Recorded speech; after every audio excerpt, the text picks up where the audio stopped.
Ladies and gentlemen, I finally think it's time to make this video, because it seems like we are finally coming to the end of the Nintendo Switch, and the Switch 2 is right around the corner. So in this video, what we'll be doing is going over the top 250 Nintendo Switch games of all time. The list is quite amazing, so let's just go ahead and get into the video. So what this video will be is basically a compilation of all my top 10 list. And about 2 years ago, I made my very first one, and it blew up. And it changed my life because it gave me this platform, and it started this community. So not only will we be going over the top 250 Switch games, and to be honest, it's probably more than that, but for the sake of the title, we're going to say top 250. It's also going to be like a historic time capsule of this channel. The Nintendo Switch, I love it. There's a good chance if you're watching this video, you love it. So before we get started, if you could, hit a like and subscribe and follow me on Instagram. That would mean the world to me. I would love for you to join this community because it's a pretty cool community we have here. And let's just go ahead and get into the top 250 Nintendo Switch games. So the first game we're talking about today is called Freedom Planet 2. And this game is exactly what it sounds like. This is the second Freedom Planet game. This is actually a series that I learned about kind of a couple months ago, and I absolutely love it. I love the art style, I love everything to do with it. So when I found out that this one was on the way, I was very excited. Return to this vibrant world and battle an ancient threat in a long-awaited sequel to a surprise indie action platformer hit. In the years since the events of the original game, our three heroines have refined their signature abilities, making them more formidable than ever before. What's really cool about this series is you use multiple characters, but every character has their own playstyles and abilities, so it gets you really excited when you get to play with each one of them. This is a high-speed platforming adventure. Very, very cool game. I love the music, the art style, the graphics, the gameplay, every single thing about it. And if you don't know about Freedom Planet, well, you do now, so play this one, and if you enjoy this one, go back and play the first one. Now let's talk about Grounded. And you may say, hey, I think this game came from another console. And that's because this is an Xbox game.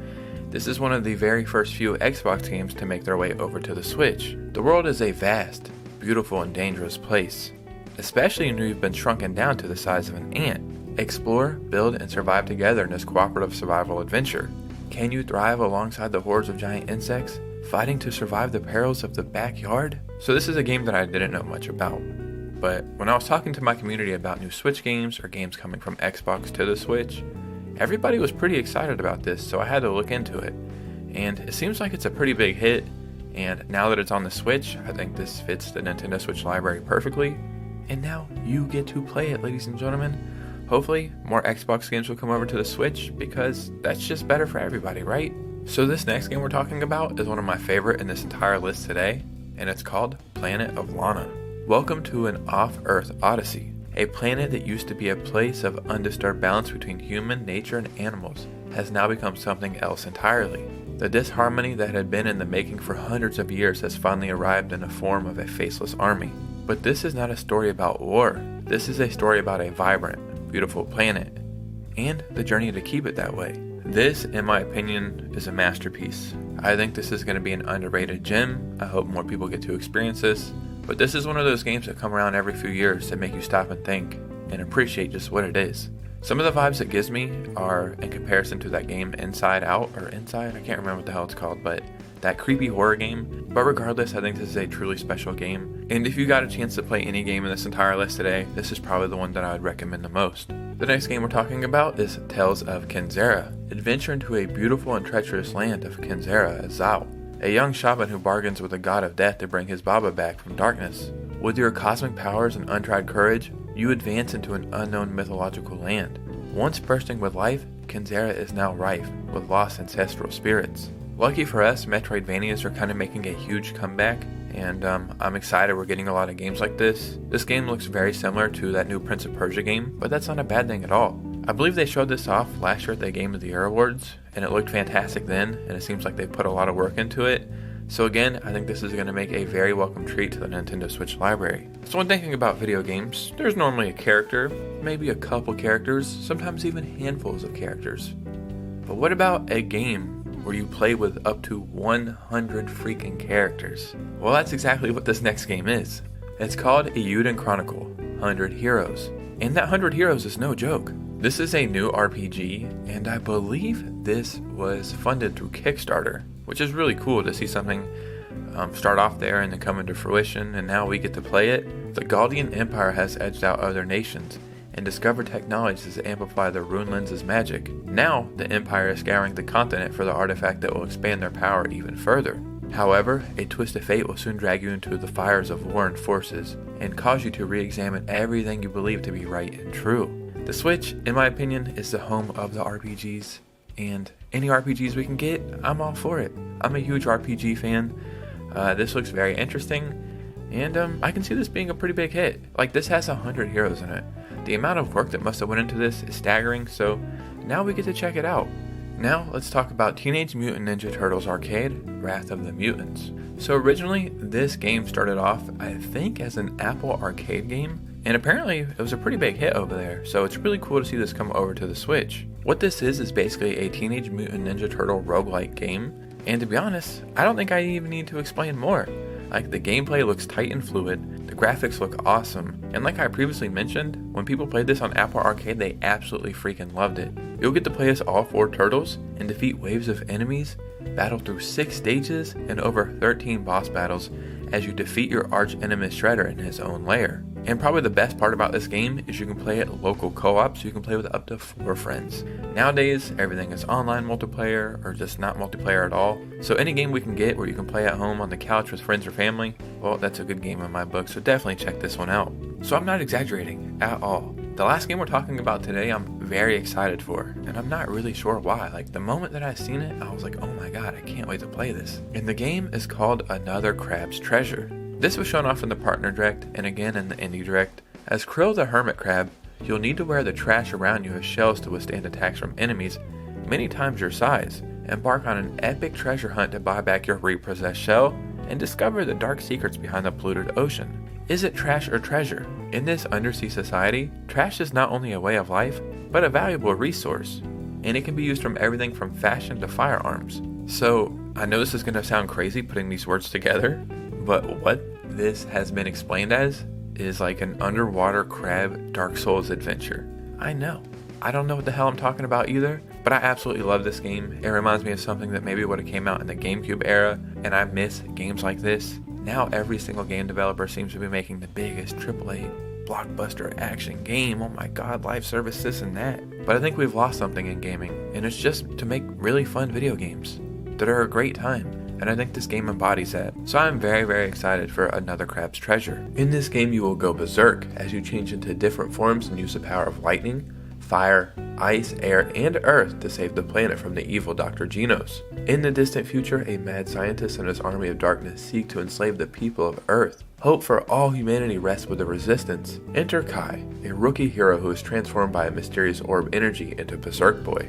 With high-speed action and the power to defeat evil, you will face off against a diabolical Dr. Genos and his army of dark energy minions. So right off the bat, this game reminds me of a couple games, maybe like Freedom Planet and Sonic or Mega Man, but that's not a bad thing at all. I think it mashes all of those together perfectly, and it's just a great adventure.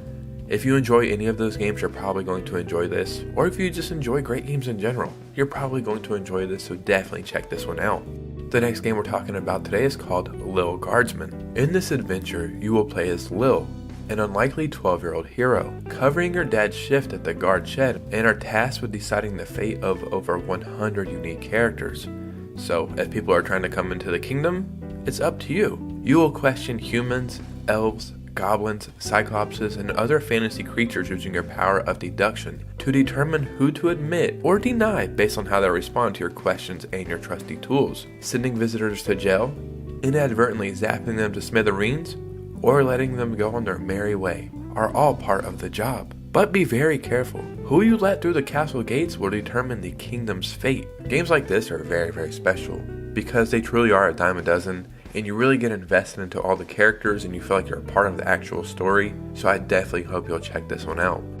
The next game we're talking about today is called Genesis Noir. In this game you play as No Man, a watch peddler caught in a love triangle with other cosmic beings, Miss Mass and Golden Boy. When your affair turns into a bitter confrontation, you will witness a gunshot fired by a jealous god, otherwise known as the Big Bang. jump into the expanding universe and search for a way to prevent and destroy creation to save your love. So on the surface level, this is a point and click adventure. But please do not be pushed away by that. This is more than that. This is truly an experience, and it's a magical one at that. The whole concept and plot of this game is truly remarkable. It gets very deep, funny, charming, witty. It truly invokes a lot of emotion. So give this one a chance and check it out. So the next game we're talking about today is called Jack Move. Jack Move is a JRPG that features a unique blend of gritty cyberpunk storytelling, turn-based battles, and beautiful modern pixel art. Take on the role of Noah, a vigilante hacker who is thrust into a world of murder, kidnapping, and dark research after her father goes missing. I could sit here and explain a million things about this game, but do I really need to? Look at the gameplay, look at the setting, look at the graphics, listen to the description that I just gave you. That checks every single box for me immediately. When a game like this comes around, I instantly get excited. This is a hidden gem on the Switch, but it shouldn't be. Everybody should know about Jack Move. So the next game we're talking about today is called Miss Splosion Man. Bigger, badder, and prettier. When Splosion Man is captured by the evil corporation known as Big Science, it's up to Miss Splosion Man to save the day. This is a sequel to the original Splosion Man, but in this game they took it a step further. Not only is there 50 single player levels, there's an additional 50 completely unique multiplayer levels, so you can play with friends and family locally or online. For some reason, games like this make me very happy because they don't take themselves too serious, and what they are on the surface level is just a really fun adventure. They don't claim to be groundbreaking or the next biggest and best thing. They're just a fun time. And in my opinion, that is the essence of gaming, and I think that's missing in the current gaming ethos. Definitely check this game out. Now, let's talk about Sparklite. Sparklite is an action-adventure set in the whimsical and ever-changing land of Geodia. Battle foes and top-down action using an arsenal of gadgets, guns, and gear. Explore dangerous corners of a procedurally generated world. Take down titans in the mining industry, and harness the power of Sparklite. If you've been a fan of this channel for a while, you'll know that any pixelated game, for some reason I just absolutely love, and I absolutely love the graphics and art style on this. So even though this game is a hidden gem, once I learned about it, I couldn't figure out why. Because it checks almost every box in a game that you would want. So if you get a chance, definitely check out Sparklite. The next hidden gem we're talking about today is called Nuclear Blaze. Nuclear Blaze is a dynamic 2D action game in which a player plays as a firefighter airdropped into the middle of a mysterious burning facility. This is business as usual for a highly trained and experienced firefighter such as yourself. Your main mission objectives are to contain the fire, investigate its causes, and look for survivors. So I feel like this almost falls under the category of a Metroidvania, but instead of like fighting people or enemies, you're a firefighter, and I think that's amazing. If I'm not mistaken, there was like a firefighter game I believe on the Super Nintendo. I can't remember the name of it, but I always enjoyed playing it, and I always wondered why there wasn't more firefighter games.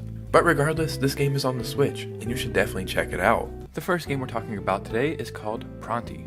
Dive into this deep-sea Metroidvania, where you face off against underwater mutants.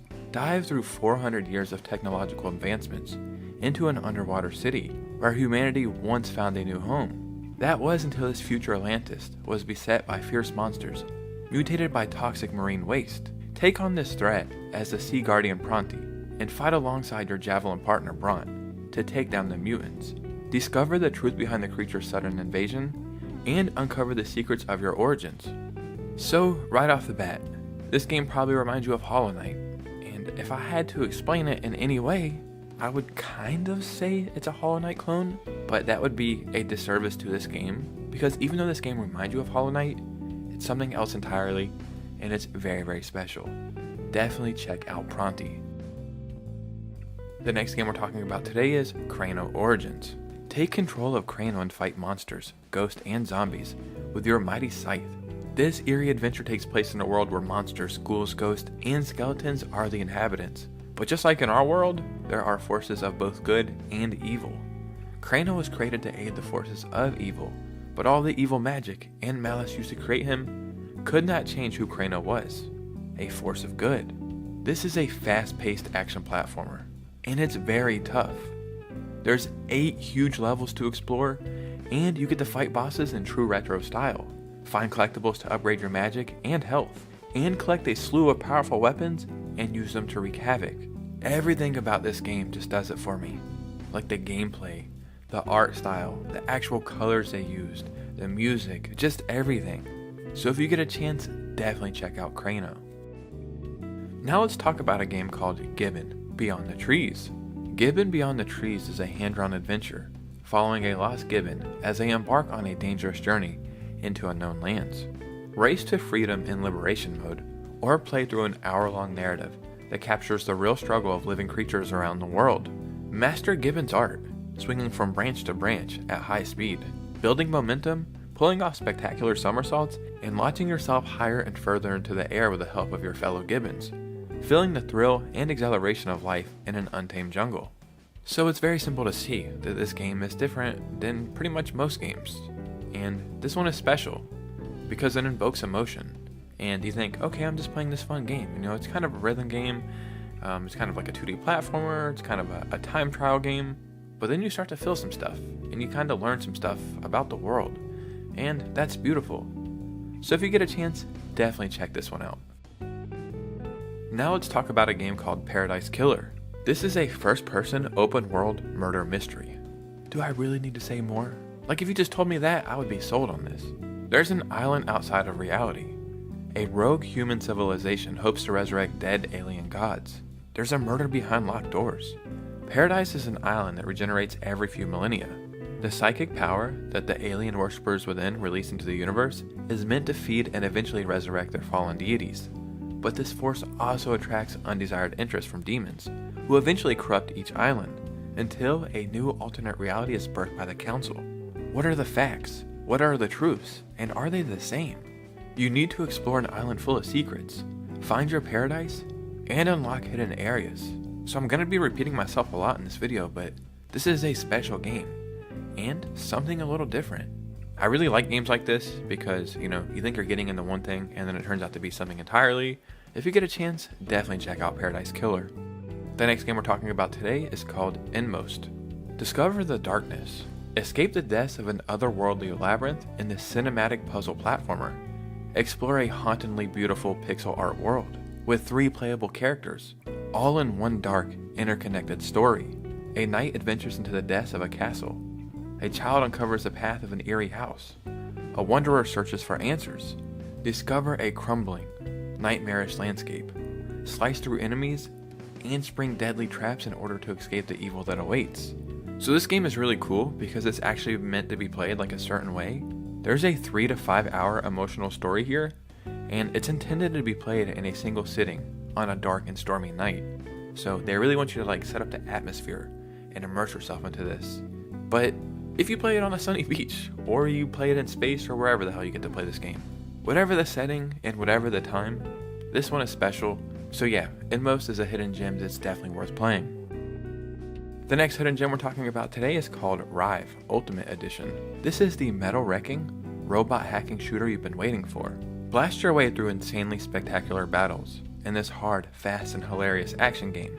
Pilot your spider tank as it runs, jumps, and shoots its way through hordes of mechanical enemies on land, underwater, in zero gravity, and even on a moving train. Rive is a modern ode to classic shooters, pumping megapixels at a deliciously smooth 60 frames per second. Do I need to say that again? This game is actually 60 frames per second.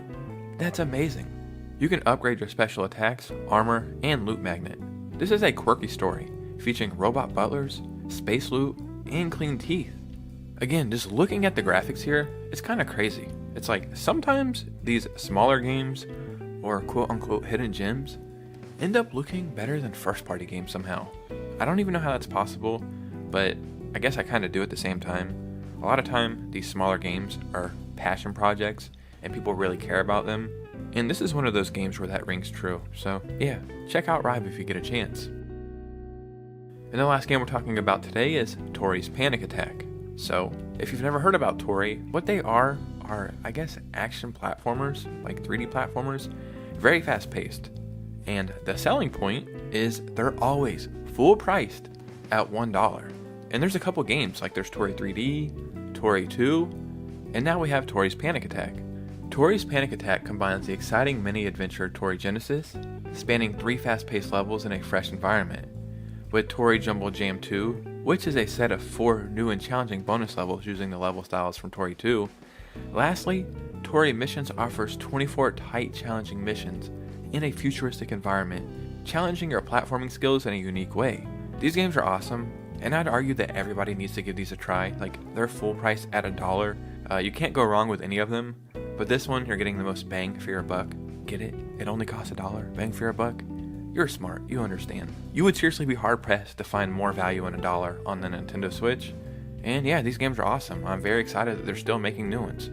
The first game we're talking about today is called Anomally Agent. Become Agent 70 and stop the anomalies threatening to destroy the balance of the world. Anomaly Agent is a cyberpunk action platformer featuring fluid combat, a time-bending story, quirky characters, and a catchy synthwave soundtrack. You could literally just tell me that information right there and I'd be like, okay, I'm ready to play this, but don't worry, I'm going to explain it a little bit more. Punch or shoot through mobs of enemies, impact the story with your choices, and stop the anomalies before the world plunges into chaos. Use extraordinary anomaly weapons to toss your opponents around. Overcome your enemies using melee techniques or deadly firearms. You can modify your gameplay by upgrading your character in a bunch of different ways. And you can also escape your pursuers with acrobatic moves. Shape how the story unfolds.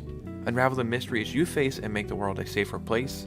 Or you just might plunge it into disaster. So the game I'm currently playing on my PlayStation 5 is Cyberpunk 2077. And any other way I can experience more of anything Cyberpunk, well, sign me up. So this is a game that I would definitely check out. Now let's talk about a game called Bramble, the Mountain King. This is a grim adventure, set in a world inspired by dark Nordic fables. Explore the beautiful, yet dangerous and twisted land of Bramble, in your endeavor to rescue your sister. Traverse a wondrous landscape, and survive deadly encounters with Bramble's many hideous creatures. Bramble the Mountain King takes you on a gripping and unsettling journey through stunning environments. Not everything in Bramble is exactly how it seems. In this strange land with creatures big and small, you must be careful when to approach and when to hide. Many hungry and spiteful beasts lurk in these forests and caves. Call upon the spark of courage, an enchanted fragment granting the gifts you need to endure the pitfalls and trials in your path. So these days, there's just so many games. And I mean, from a gamer perspective, that's not really a bad thing. The only issue with there being so many games is a lot of them just kind of blur together. This is a game that immediately stands out. Everything from the gameplay, the setting, the graphics, the story. It all just feels so special. It feels so direct and like it really serves a purpose. So definitely check this one out. Now let's talk about a game called Chasm. Welcome to Chasm, an action-adventure game in which you play a new recruit undertaking your first mission for the Gildian Kingdom. Thrilled to prove your worth as a knight, you track strange rumors that a mine vital to the kingdom has been shut down. But what you discover in the mining town is worse than you ever imagined. The townspeople have disappeared, kidnapped by a supernatural creature emerging from the depths. Honor-bound to solve the mystery and restore peace to the kingdom, you embark upon an epic adventure with deadly battles against cunning monsters, exploration of ancient catacombs and castles, and powerful new equipment hidden at every turn. Though the overall story is the same for all players, your hero's journey will be unique. Each of the rooms has been hand-designed, and behind-the-scenes Chasm stitches the room together in one-of-a-kind world map that will be your own. So I don't want to sound like a broken record here, but forgive me. One thing that I look for in games is like the art style and just the overall feel, I guess, of the art direction they went with. And I love this game. You know, a game could be really good, like have great mechanics and a great story, but maybe the art style just didn't fit the game. This art style fits this story and this game perfectly. I would definitely check out Chasm. Now let's talk about a very interesting game called Carryon. There is so many horror games to choose from, and if you're a fan of horror games, then that's a great thing. I've actually talked about horror games quite a bit in the past few weeks, and I don't really enjoy them that much. It's not that I think they're bad or anything, it's just, you know, I didn't really play Resident Evil when I was younger, so I never really got into horror games to begin with, and then as I got older, I was like, they kind of all just do the same thing. There are a few that stand out, but they all follow the same principles. What if we could experience this from a different perspective? What if you were the bad guy? What if you were the monster? That's exactly what you get in this game. This is a reverse horror game, in which you assume the role of a creature of unknown origin. You need to stalk and consume those that have imprisoned you, to spread fear and panic throughout the facility. Grow and evolve as you tear down this prison and acquire more and more devastating abilities on your path to retribution. I don't understand why we don't do this more. Why are we not playing games from the perspective of the monster or from the bad guy? Because this game does it, and it does it right. So I would definitely check this one out.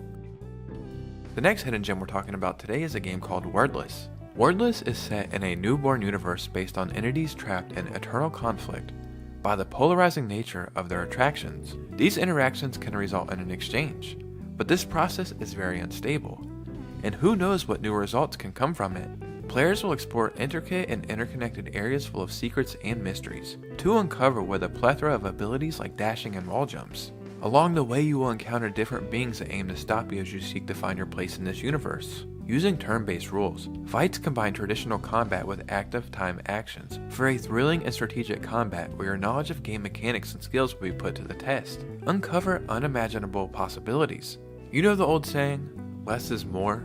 That almost applies to this game because it's like your character and I guess the whole world they built is kind of minimalist, but in doing that it has so much depth. I don't really know how they were able to accomplish this because something that's so basic seems massive like the universe, and they've really captured that well.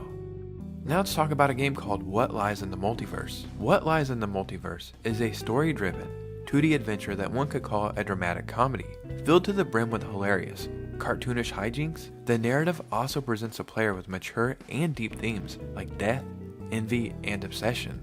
Things inevitably go crazy very fast in the multiverse when you discover the ability to travel between parallel worlds. These worlds are alternate versions of each level in different aesthetic, theme, and physicality. Switching between them allows you to solve challenges and to progress the story. Would you like to change the game world on the fly? Well, now you can. You can't reach a ledge? Bam!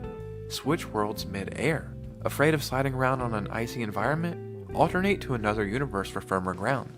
Just be very careful with messing with gravity. Embark on a journey across a variety of gorgeous pixel art worlds, each offering something unique. Explore temples, towns, harbors, the wilderness, and more as you race to unlock the secrets of the multiverse. I've actually wanted to talk about this game for a very long time. This was a game that I bought on an eShop sale and I was expecting nothing from it. And it was only a couple bucks when I bought it, so I was like, I'll probably play around this for a little bit. This is a game that I think about often because of how weird and wacky it was. On the surface, you think you know what you're getting, but as you start to play, you'll be in for a real treat. The next hidden gem we're talking about today is called BPM, Bullets Per Minute. BPM is a rhythm-based first-person shooter. Fight as a mighty Valkyrie to repel the forces of the underworld from invading the world of Asgard. In BPM, all your actions and the actions of your enemies are tied to the beat of the music.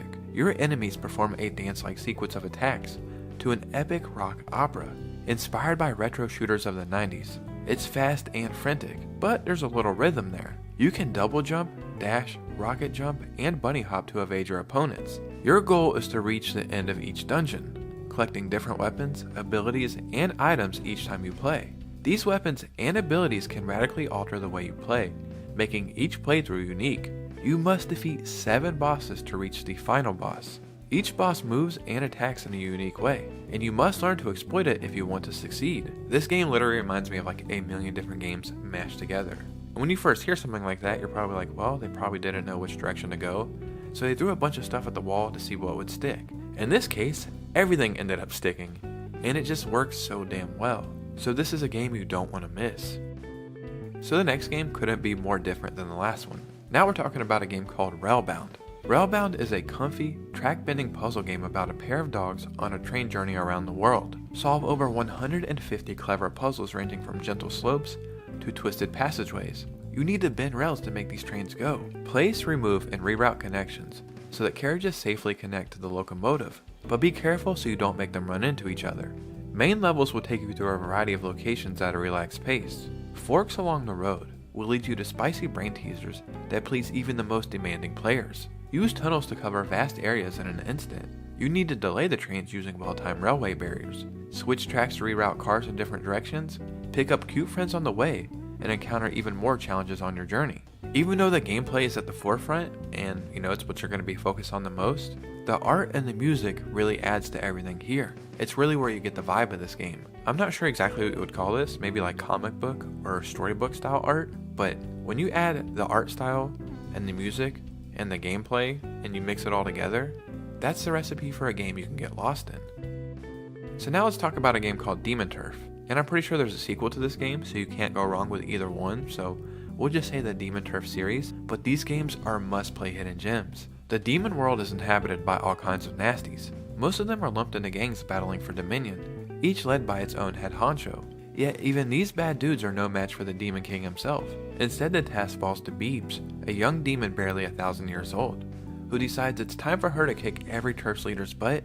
This world is full of humor and style, from the music accompanied by the protagonist rapping to the colorful characters inhabiting the world. Take a victory lap and explore previously beaten levels to discover their liberated state with plenty of mechanical and environmental changes to uncover, or get physical with a special physics-driven combat system that ramps up the chaos and fun. Every now and then I really get surprised by a game. When you've been playing video games for multiple decades like I have, you kinda think you've just seen it all. But the actual mechanics and the way this game look kinda have my brain a little rattled, because it almost looks familiar, or maybe like a little nostalgic. I think it reminds me of like early 2000s internet, but then it looks futuristic at the same damn time. So it has me a little confused. One area I'm not confused is in my ability to know that you should be playing this game if you get a chance. So you should do that. The first game we're talking about today is Arrow the Acrobat 2. After managing to stop Edgar Ector's mad plans to destroy the world of amusement, Arrow decides to investigate the Madman's Museum of Horror. There he finds a strange floating magician's box. When he gets inside to investigate it, he is subtly transported to a mysterious place. However, unknowing to Arrow, Edgar has managed to survive after being rescued by his minion Zero. You'll get to play through 8 areas with 3 stages each, including stages of the rides, and use Arrow's acrobatic skills to overcome all kinds of deadly obstacles and strange enemies. I absolutely love games like this, and let me tell you something great about this. This game is fully priced at $5.99. Not a bad way to start off the month. Now let's talk about Ace Attorney Investigations Collection. Experience both Ace Attorney investigation games in one gorgeous collection. Step into the shoes of Miles Edgeworth, the prosecutor of prosecutors from Ace Attorney's mainline games. Leave the courtroom behind as you walk with Edgeworth around the crime scene, gathering evidence and clues and talking with persons of interest. Use your wit and what you discover to solve tough, intriguing cases through logic and dedication. Both games have been given the full HD treatment. And yeah, if you've ever been interested in these games, this is not a bad place to start. So definitely check this one out. Now let's talk about a game called Garden Witch Life. Experience a fun, cozy witch's life. Your life just took a whimsical turn, and now you're on a quest to create a magical food forest and make it a home for all kinds of cute creatures. You're a little witch from the big city who just lost her job. Life didn't go as you expected. And to be honest, isn't that something we can all relate to? Life not going the way you think it will. But now you get to start anew on a tiny island full of possibilities. Grow your own magical garden, decorate your ancient treehouse, care for cute creatures, and make friends along the way. And to simplify this is a game to kind of just take your mind off everything else. It looks very charming and relaxing, and I think it's going to be a nice addition to the Nintendo Switch. Now let's talk about Marvel vs. Capcom Fighting Collection Arcade Classics. The legendary crossover hits are back. Jump into this collection of arcade classics from the fan favorite Marvel and Capcom crossover games. Dive into an action-packed lineup consisting of 7 unique titles, including heavy hitters like X-Men vs. Street Fighters and Marvel vs. Capcom 2, New Age of Heroes. The collection also includes the rare beat-em-up game The Punisher. Each game in the collection can be played online or co-op. Players of all levels can enjoy these timeless classics together. Players can also view more than 500 pieces of artwork from all 7 titles, along with never-before-seen development documents used to make the original games. The music feature contains over 200 tracks from the original arcade games that players can listen to at any time, so yeah, this one's definitely worth checking out in my opinion. Now let's talk about a game called Caravan Sandwich. In Caravan Sandwich, embark on a journey across a sci-fi province-like world, driven by a mystery through your missing sister that unfolds with each step you take. Interact with communities, help them with their tasks, and meet new people along the way. Take your time to explore the world, whether you're in your van or on foot. Life is simple. There's no combat, no death, no timer, just you, your van, and the world. And out of every game we're going to talk about today, I feel like this is going to be the one that surprises a lot of people. I could see this one being very special, so definitely check this out. The next game we're talking about today is The Plucky Squire. The Plucky Squire follows the magic adventures of Jot and his friends, storybook characters who discover a 3-dimensional world outside the pages of their book. Jot must face challenges unlike anything he's ever seen, if he's to save his friends from dark forces and restore the book's happy ending. Jump between 2D and 3D worlds in this charming action-adventure, solving puzzles, boxing badgers, and enjoying many more delightful and surprising mini-challenges as you become the hero of a living storybook. Whoever thought of this concept nailed it right on the head. It looks so great. It looks like it just flows perfectly. They really got the idea down, and this one looks like it's going to be a lot of fun. Definitely check this one out. So another cool game that I found that's coming out in September is called Core Keeper. Explore an endless cavern of creatures, relics, and resources in a mining sandbox adventure for up to 4 players. Mine, build, fight, craft, and farm to unravel the mystery of the ancient core. Drawn towards the mysterious relic, you're an explorer who awakens in an ancient cavern of creatures and resources. Trapped deep underground, will your survival skill be up to the task?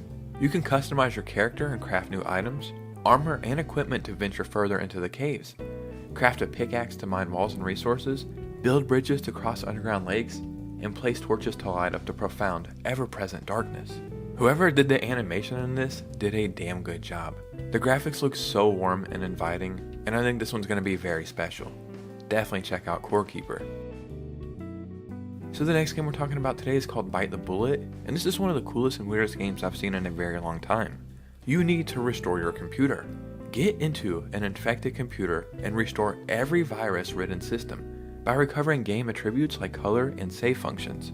Explore correlated worlds in a non-linear campaign to test your skills specifically. Blast and dash your way through enemies and obstacles with your jump pack to free the Guardian station at the end of each system. Discover secrets using binary code to help open up new areas on your adventure, and relive old memories in tribute levels. Like I previously mentioned, I scrolled through every single game on the eShop, and this one really stood out to me, so definitely check out Bite the Bullet. Another cool game coming out in September is The Karate Kid Street Rumble. Sweeping across the iconic locations of the first 3 classic Karate Kid movies from the 1980s, you'll step out of the dojo and into the streets of the West Valley and Okinawa as you battle waves of enemies in this pixel art, side-scrolling, beat-em-up adventure. This game features intense martial arts combat and frantic action mixed with plenty of retro flair from the original movies. There's a great story, a dynamic combat system, great boss battles, and you get to explore iconic locations from the original films. There's an amazing retro soundtrack and co-op multiplayer with up to 4 players. So yeah, I would check this one out as well. So one of the bigger releases in September is Disney's epic Mickey Rebrushed. This beautiful remake sends Mickey Mouse on an epic journey through Wasteland. As Mickey, you will dive into a fantastical world, armed with paint and thinner, shape your adventure and your fate. Every stroke of your magic brush matters. Use paint to restore beauty and harmony, or thinner to alter your environment and uncover hidden secrets. Your choices influence Mickey's destiny and change the outcome of this artistic odyssey. This is actually one of my most anticipated games this entire year, and I'm excited this is almost finally here, so I would definitely check this one out if you get a chance. Now let's talk about a cool little game I found called Iron Meat. Yeah, I know, the title kinda sus, but let's give the game a chance. Iron Meat is a fast-paced, run-and-gun shooter that immerses players in a world overrun by the meat, an all-consuming, interdimensional biomass. With a mix of classic arcade and console mechanics, players will battle against mutated victims and machines, dodge bullet barrages, and crush bosses in 9 levels of gorific brutality. There's over 30 unlockable skins. You don't have to be a soldier to fight against the meat. I'm sorry. What the hell is going on? Okay. You don't even have to be a human to do so. You can customize your character the way you want. Each skin comes with interchangeable parts, allowing for greater customization with mixing and matching. And this just looks like a fun game to kind of turn your mind off and kill a bunch of enemies. And any game that can do that well is a good game in my book. And the last game we're talking about today is one of the biggest games going to be releasing this entire year for the Switch, and I'm talking about The Legend of Zelda: Echoes of Wisdom. The people of Hyrule are being stolen away by strange rifts, and with a certain swordsman among them missing, it's up to Princess Zelda to save her kingdom. So I don't really need to explain this one that much in depth. I've been playing Zelda my whole life, it's my favorite franchise ever. I'm going to be checking this one out. I think this game is really going to surprise some people. Like, it looks very cute and charming, and you're Princess Zelda, and you've got to play with this rod and you can duplicate some stuff. But I think it's going to have a lot of action as well. And on top of this, there's a special edition Switch Lite that's being released. And if I get a chance to, I'm actually going to be picking that up to add to my collection. I don't have any special edition Switches, but for some reason, I really like this one. It's Princess Zelda's turn to finally save Link and Hyrule, and this just seems like it's going to be so much fun. The first game we're talking about today is called Gift. An old man wakes up and finds himself on a luxury cruise ship. He encounters passengers that he feels nostalgic about for various reasons, as he attempts to escape from the sinking ship. This is an action game in which the player aims to escape from a giant ship before it sinks into the sea. The tilt and water level of the ship are constantly changing, so the situation varies dramatically even in the same location depending on the timing. The gimmicks scattered throughout the ship also act very differently, depending on the tilt and water level. The player needs to make strategic use of these changes to construct an escape route. Sometimes it's necessary to solve puzzles, and other times, it's necessary to make skillful use of the character's actions. And in the end, a very precious encounter is waiting for the old man. I absolutely love everything about this game, like the feeling it gives you, the setting, the graphics, the gameplay, and this is something you definitely need to check out. So the next game we're talking about today is called Animal Well. And guess what? This game was actually created by a very legendary YouTuber. Yeah, maybe you've heard of Video Game Donkey. Hatch from your flower and spelunk through the beautiful and sometimes haunting world of Animal Well. Explore and illuminate the dark. A world of puzzle boxes with profound atmosphere. Light candles for safety and gradually fill out your map. Explore and collect items in whatever order you choose. You need to solve puzzles, and observation is rewarded. Enemies, environment, and items interact in surprising ways, and all items have multiple uses, but you need to survive and tread carefully. Assess for yourself what is safe and dangerous. Focus on tension and suspense rather than action. You are disempowered, but can make clever use of your environments and items. For somebody like me who's a smaller YouTuber who's finally kind of getting some traction and growing, it shows me how far you can take this and how far your love of gaming can take you, and this game is going to find a welcome home on the Nintendo Switch. Now let's talk about Little Kitty, Big City. Will you make your way home, or will you explore what the big city has to offer first? I mean, getting home is obviously your main priority. Obviously. Well, it's one of your priorities. Maybe more of a guideline. I mean, it's definitely on your to-do list somewhere, but first, explore the city at your own pace in an open-world playground filled with surprises. Make friends with a colorful cast of chatty animals. Complete quests, help your animal friends, or cause total ruckus. It's all up to you, and you can customize your kitty with a plethora of very adorable hats. Or take a nap in the sunshine. In this game, you're a cute little cat, and you get to explore a city. Do I really need to say more? I don't think so. So another game that's coming to the Nintendo Switch in May is Biomutant. I remember when this game first came out, I believe it was only on PlayStation maybe, and I always thought it looked really neat and I just never had a chance to play it, and I'm very excited this is coming to the Switch. Biomutant is an open world, post-apocalyptic Kung Fu Fable RPG, with a unique martial arts styled combat system allowing you to mix melee, shooting, and mutant ability action. A plague is ruining the land, and the Tree of Life is bleeding death from its roots. The tribes stand divided. Explore a world in turmoil and define its fate. Will you be its savior or lead it to an even darker destiny?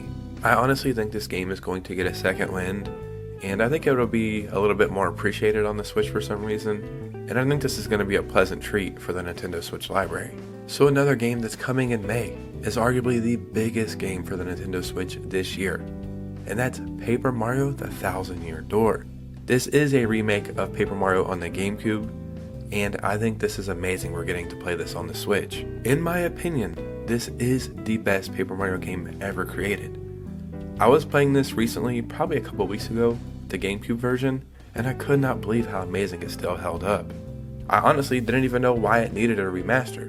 The game I'm currently playing is Super Mario RPG, the remake, and it's truly a masterpiece in my opinion. So as long as this is getting the same treatment, which I'm sure it is, it's going to be amazing. This is one of the wackier Mario games, and the characters are so weird and goofy and there's just so much going on. It really is special and charming and just so fun. And I absolutely love the setting and the world and how everything looks.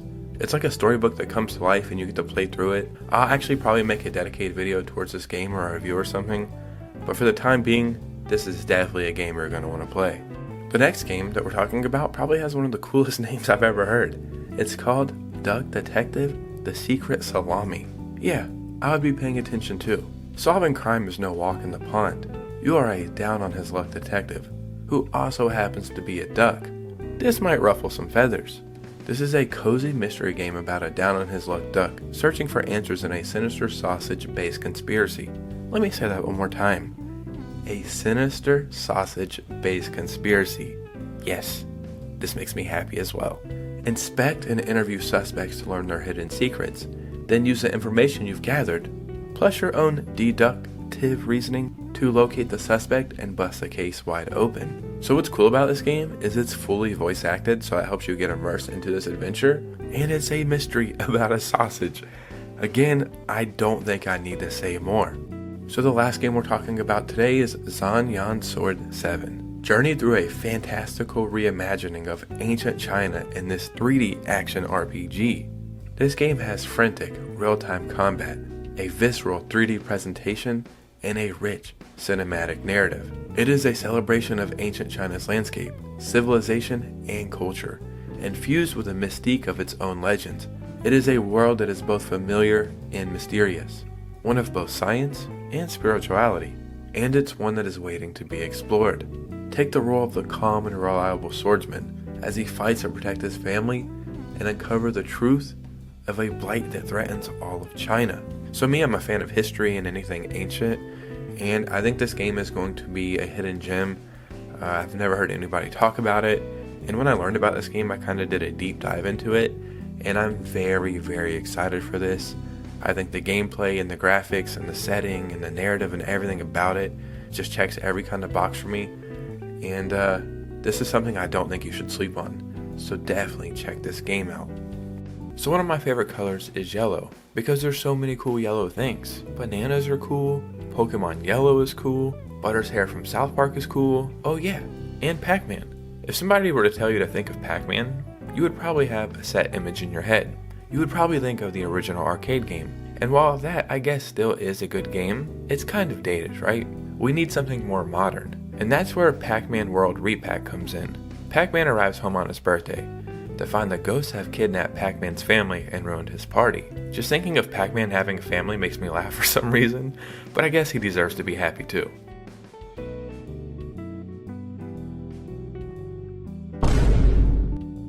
So essentially what this is a Pac-Man platformer. And on the surface you might think, yeah, that's probably not going to work. But it turns out this game is actually a lot of fun, and I think it's often overlooked because it is Pac-Man, but if you get a chance, you should definitely check this one out. Now let's talk about Shovel Knight Dig. Shovel Knight is an amazing series, and there's so many great Shovel Knight games to choose from. This one, I feel like kind of went under the radar a little bit, and that's unfortunate because this is an amazing game. When Drill Knight and his digging crew blast apart Shovel Knight's peaceful campsite and steal his loot, he grabs his trusty shovel blade and starts tunneling after them. Meet new friends and foes, and outfit yourself in your quest to keep the entire land from collapsing underfoot. Jump, slash, and dig your way down in an ever-changing world of mystery. What's cool about this is they utilize the shovel very well. Like Shovel Knight Dig, it's about digging, and that's essentially what you're doing this whole game. It's digging, but platforming, but kind of Metroidvania, but kind of some other stuff going on. I don't really know how to explain it.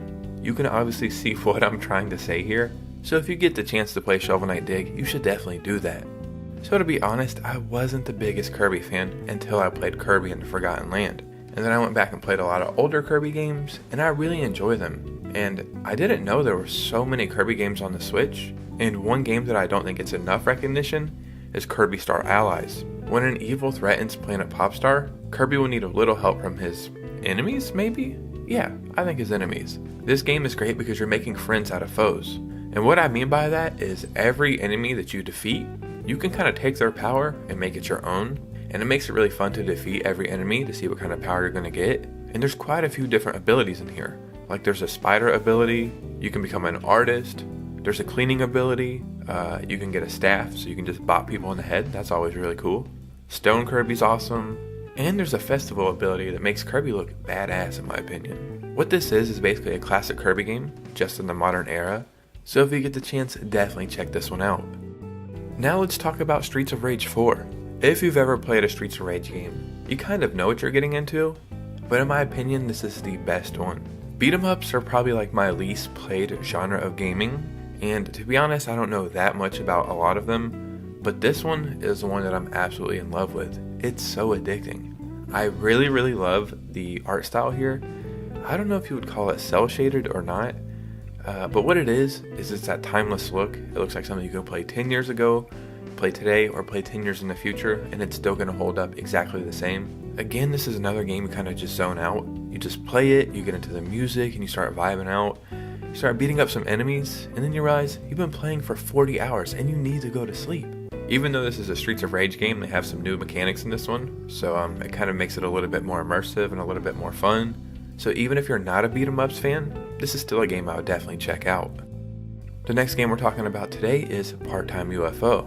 In this game, you will help the citizens of Earth as a cute little UFO with a handy extendable claw. Move objects to a designated platform and balance, arrange, and build to help Earthlings complete jobs. Tasks will range from farming, fishing, and stacking cheerleaders.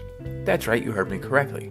Each puzzling job has multiple objectives hinted at through pictures. Solve them to earn in-game medals and unlock even more jobs. But you just want to keep an eye on the timer.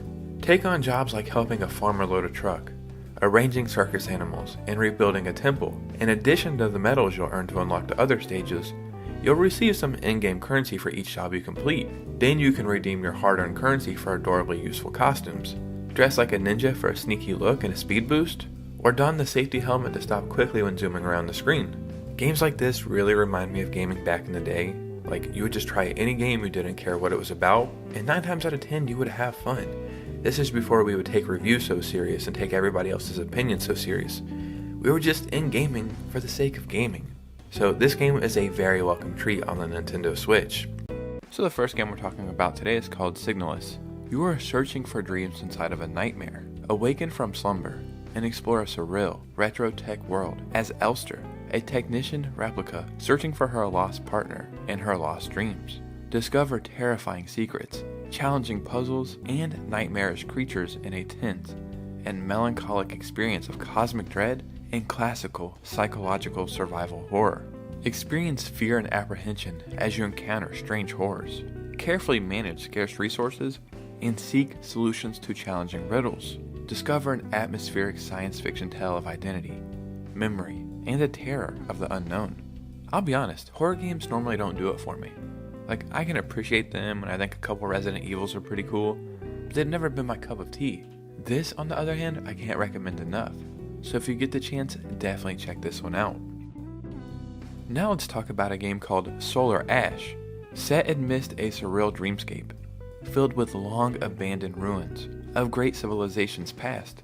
You play as Ray, a void runner, determined to stop at nothing to save her planet from falling prey to the Ultra Void's path of eternal hunger. Fight through mobs of grotesque creatures, grind rails and grapple to wild heights, take down enormous bosses, and surf the ashen clouds of Shattered, bygone world swallowed by the void. In this highly stylized action adventure unlike no other, will Ray persevere? Will she learn the truth about these massive beasts that roam the strange land, and uncover the mysteries of the Starseed and Echo? The answer to these questions, and more, awaits you in the Ultra Void. I mean, you see this game, right? You see the gameplay, you see the visuals. Do I really need to say more here? Now, let's talk about Ghost Runner. Ghost Runner is a hardcore slasher, packed with lightning-fast action, set in a grim, cyberpunk megastructure. Climb Dharma Tower, humanity's last shelter. After a world-ending catalysm, confront the tyrannical Keymaster and take your revenge. The streets of this tower city are full of violence. As the most advanced blade fighter ever created, you're always outnumbered but never outclassed. Slice your enemies with a katana, dodge bullets with your superhuman reflexes, and employ a variety of specialized techniques to prevail. You have one-hit, one-kill mechanics that make combat fast and intense. Use your superior mobility to engage in a never-ending dance with death fearlessly. So I don't know how long this game has actually been on the Switch, but I know Ghost Runner is a beloved game. I just never got a chance to play it. I picked this up maybe last week on an eShop sale for like $6, and I've been playing it every day. It's incredibly difficult, but incredibly rewarding. I don't know how it runs on other consoles. I have to assume better, we have to call a spade here. But I'm having absolutely no issues on the Switch whatsoever. In my opinion, it looks great, it plays great, It's highly addicting, and you should check it out. Now let's talk about a game called Ashen. Ashen is an open-world, co-op action RPG about a wanderer in search of a place to call home. Ashen is faithful to the Souls genre of stamina-based combat, introducing players to a punishing, yet satisfying vast world. But there is a twist. No two gameplay experiences are alike. Whether you're exploring bogs, investigating, or pillaging an old palace, where you're at any given moment will dramatically alter the course of your adventure. It's a brutal open world. You're just living in it. Ashen also has no shortage of dangerous encounters, from hostile enemies to indigenous creatures. As you discover survivors, you'll have the chance to invite them to your town. But these aren't mere adventurers. They're potential collaborators, bringing a plethora of crafting skills, from blacksmithing to foraging expertise, all in tow. So if you're looking for something a little different, but also something that's a little familiar, something that's also hidden gem, but shouldn't be because everybody should experience this, well, then look no further than Ashen. The next game we're talking about today is Darksiders Genesis. So I think all of the Darksiders games are on the Switch. I believe there's maybe 4 of them. This is actually a prequel to the first game, but I believe this is the third game. From the dawn of creation, the Council has maintained the balance across existence. Carrying out their orders are the Horsemen, who have pledged themselves to the Council and been granted immense power. However, this power came at a tragic cost. The Horsemen were ordered to use their newfound strength to wipe out the rest of their kind. What followed was a bloody battle on Eden where the Horsemen, obeying the will of the Councilmen, annihilated everything. Still reeling from the events on Eden, War and Strife have been given a new assignment. A deceptive demon king who has been plotting to upset the balance by granting power to master demons throughout hell. So the Darksiders series actually runs incredibly well on the Switch somehow. For some reason these games fly under the radar, but a cool thing is they're always on sale, like every single eShop sale, and I'd argue that all of them are must-play games, but this is a prequel to the first one, so this is how you would start in chronological order, so definitely check this out. Crisis Core Final Fantasy VII Reunion is the HD remaster version of the smash hit prequel to Final Fantasy VII. In addition to all graphics being remastered in HD, fully voiced dialogue and new soundtrack arrangements make for a dynamic retelling of a beloved classic. The story follows Zack Fair, a young warrior admired by the boy, destined to save the world, trusted by men renowned as heroes of legend, and loved by a girl who holds the fate of the planet in her hands. The tale of Zack's dreams and honor, the legacy that connects him to Cloud, is revealed in full in this grand saga that has broken the limits of an HD remaster. So the game that I'm currently playing on my PS5 is Final Fantasy VII Remake. And it's been a while since I played a Final Fantasy game. Playing it reminds me of the magic that's there. I don't know how they created this whole Final Fantasy universe, but they are some of the most special games of all time. But regardless, I feel like a lot of people don't even know this is on the Switch, and it runs and looks amazing. So definitely check this one out. The next game we're talking about today is called Ember Knights. In this fast-paced action roguelite, play as Ember Knights, the last spark of hope of a universe in turmoil. Praxis, the mad sorcerer, has siphoned life out of the Ember Tree and fled through 4 prime worlds, spreading corruption in his path. Playing solo or local co-op up to 4 players, use powerful weapons and skills to hack and slash deadly hordes, defeat epic bosses, free the decaying prime worlds, and restore energy to the Ember Tree. Legendary warriors, the Ember Knights, are skilled in the wielding of 6 weapons each with its own modification system. However, the sword doesn't make the knight. Through action-packed combat rooms, you'll need to chain your attacks and perfectly time your swings to unleash fiery attacks. With 6 distinct weapons, 9 modifications per weapon, 17 skills and 85 relics, there are hundreds of deadly builds to create, from a fire-spreading scythe wielder to a relentless damage-resistant spellcaster, to a poison-spreading archer with summons. Forge your own builds during your runs. The real challenge of the legendary knights will lie in the epic bosses and their corrupted variations. It's just a fun game. It looks cool, the gameplay is tight and fluid and fast, and you get to kill a bunch of enemies. So yeah, check this one out. The next game we're talking about today is called Mighty Goose. Assume the role of Mighty Goose and bring the fight to the Void King. This galaxy-conquering monarch commands a vast army of minions and mechanized monsters. Dealing with these baddies means traveling to distant worlds and facing all kinds of dangers. But not to worry, this is no problem for the legendary Mighty Goose. Mighty Goose is a fast-paced, run-and-gun shooter, starring a bounty hunter goose. Use epic weapons and devastating war machines to battle against screen-filling bosses and hordes of enemies. Apart from that solid arcade formula, the game has a ton of crazy weapons, companions, upgrades, and secrets for you to discover. Again, this is one of those games where I'm like, do I really need to describe more here? You're a goose. You're also mighty. You also have weapons. Have you never seen a goose attack somebody before? Yeah, it's always funny 10 out of 10 times. The next game we're talking about today is The Binding of Isaac Afterbirth Plus. Isaac has discovered a labyrinth beneath his own house. Can he survive the physical challenges and psychological trials of the world he never made? The Binding of Isaac Afterbirth Plus is a dungeon crawling shoot 'em up. It's literally a different game each and every time you play it. The randomly generated maps are built with over 11,000 unique room configurations, each populated with a nearly endless variety of enemies, items, challenges, and secrets. In this game, there's over 600 different items to collect, 13 unique playable characters, more than 180 individual enemy types, 90 plus terrifying deadly bosses, multiple difficulty settings and game modes, and a bunch more secrets. I believe this came out in the very first month of the Nintendo Switch, and I remember everybody was going crazy about it. And then over time it kind of phased out a little bit, and I think everybody forgot about this game, or a lot of people don't even know about it. So I thought I would highlight it in this video. Definitely check this one out. And the last game we're talking about today is called The Messenger. As a demon army besieges his village, a young ninja ventures through a cursed world to deliver a scroll paramount to his clan's survival. What begins as a classic action platformer soon unravels into an expansive time-traveling adventure full of thrills, surprises, and humor. In this game there's dynamic, acrobatic gameplay, and ultra-tight controls worthy of an epic ninja adventure. There's character upgrades, new abilities, hidden levels, and branching paths to discover. This game is filled with a memorable cast of offbeat villains, bosses, and associates. And it has an original soundtrack, so, that's awesome. So I've heard this game described a couple of different ways before, and one time somebody told me it was basically a parody of the old Shinobi games. And yeah, I can see where they're coming from, but I think this game is something else entirely. So if you want to play something that's fun and a little different, something that's also pretty nostalgic, then definitely check out The Messenger.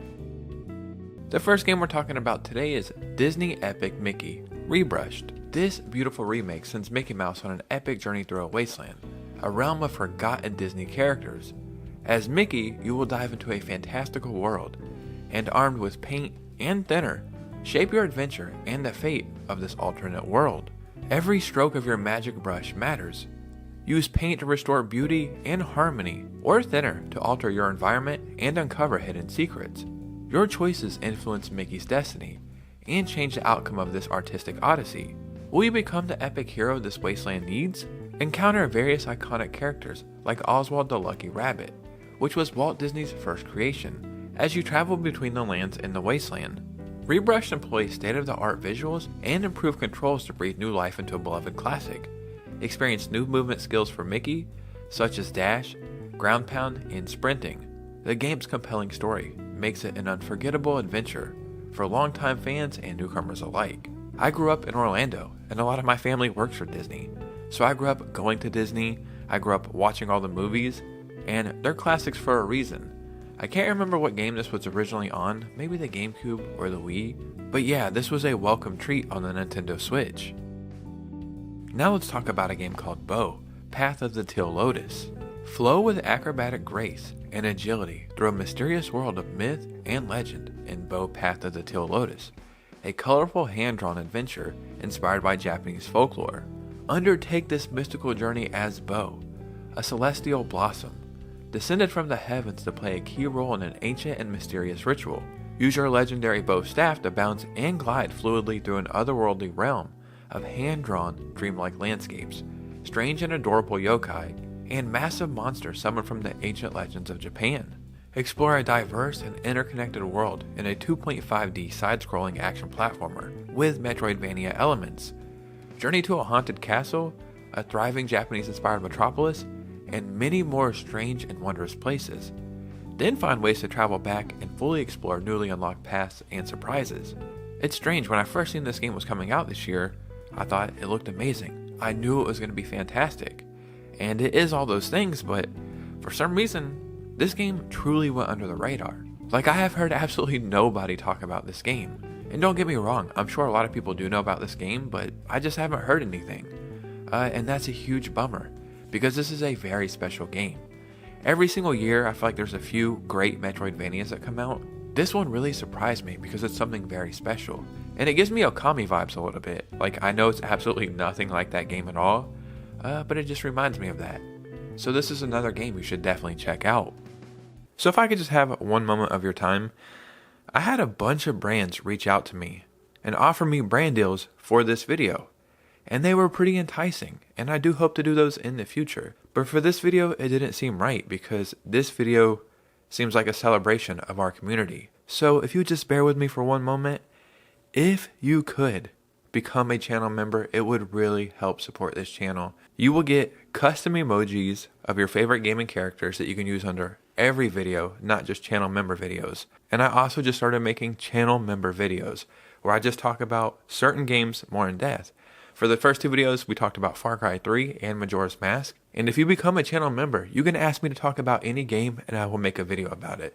So yeah, it only costs $5 a month and it is the ultimate way to help support this channel, and it would really mean the world to me. It really would. Now let's get back into these amazing Switch games. Now let's talk about a game called Kingdom Two Crowns. A shroud of mystery envelops these uncharted medieval lands, where ancient monuments, relics, and mythical creatures await. And in Kingdom Two Crowns, you embark on an adventure as the monarch. You need to lay the foundation of a mighty kingdom with towering walls, protecting towers while cultivating prosperity through building farms and recruiting villagers. You also need to explore. Venture into the unknown, beyond the protection of your borders, through secluded forests and ancient ruins to seek treasures and hidden knowledge to aid your quest. But you must also defend yourself. As the night falls, shadows come to life and the monstrous greed assault your kingdom. Rally your troops, muster your courage, and steel yourself, for each night will demand ever-growing feats of tactical mastermind. But this is a kingdom, so you must also conquer. This game truly flew under the radar and is the definition of a hidden gem. But this is one you should definitely be checking out. Dross is a dark fantasy adventure where you'll swap between a small gooey creature and her human bounty hunter shell. Explore freely through 40 unique diorama-like levels filled with strange characters, intricate puzzles, hidden rooms, and ancient collectibles. This story has a twist. When the captain is hanging by a thread, Destiny tosses a curveball. Enter in Dross. Different motives, same mission. Stop the alchemist. Hunt for treasures and brace yourself for a world that keeps you on your toes. Chat with an array of oddball and endearing characters as you journey. Humans and Dross mingle in the tower, a place where the line between good and evil is as wavy as a squiggly straw. But prepare to body swap.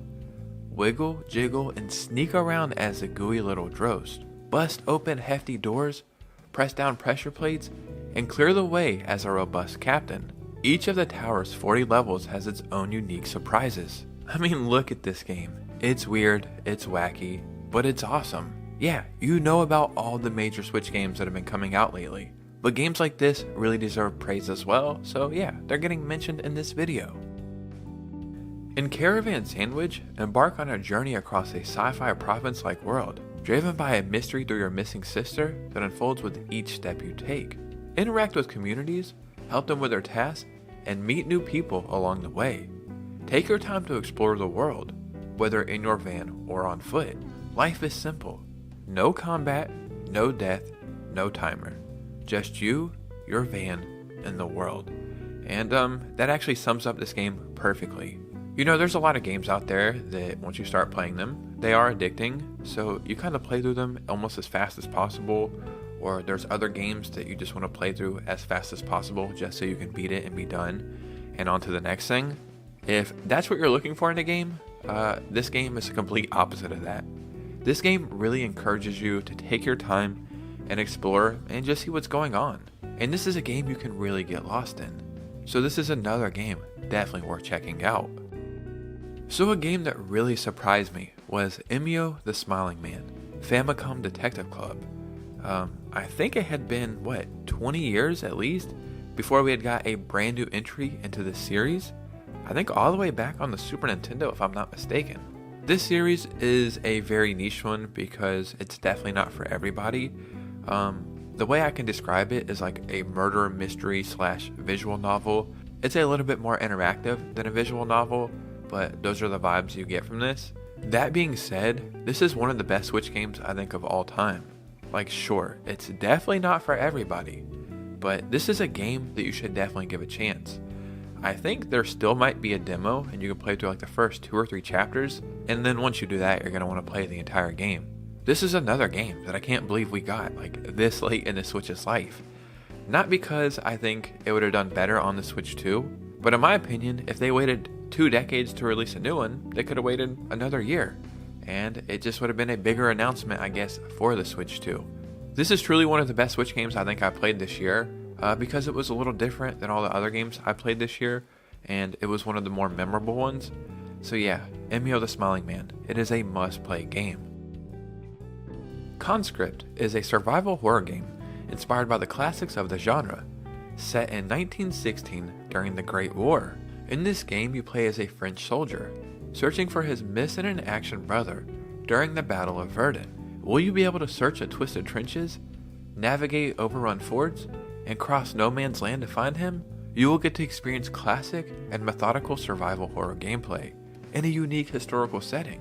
This game is highly replayable because it has various difficulty settings, multiple endings, and unlockable costumes and bonus weapons.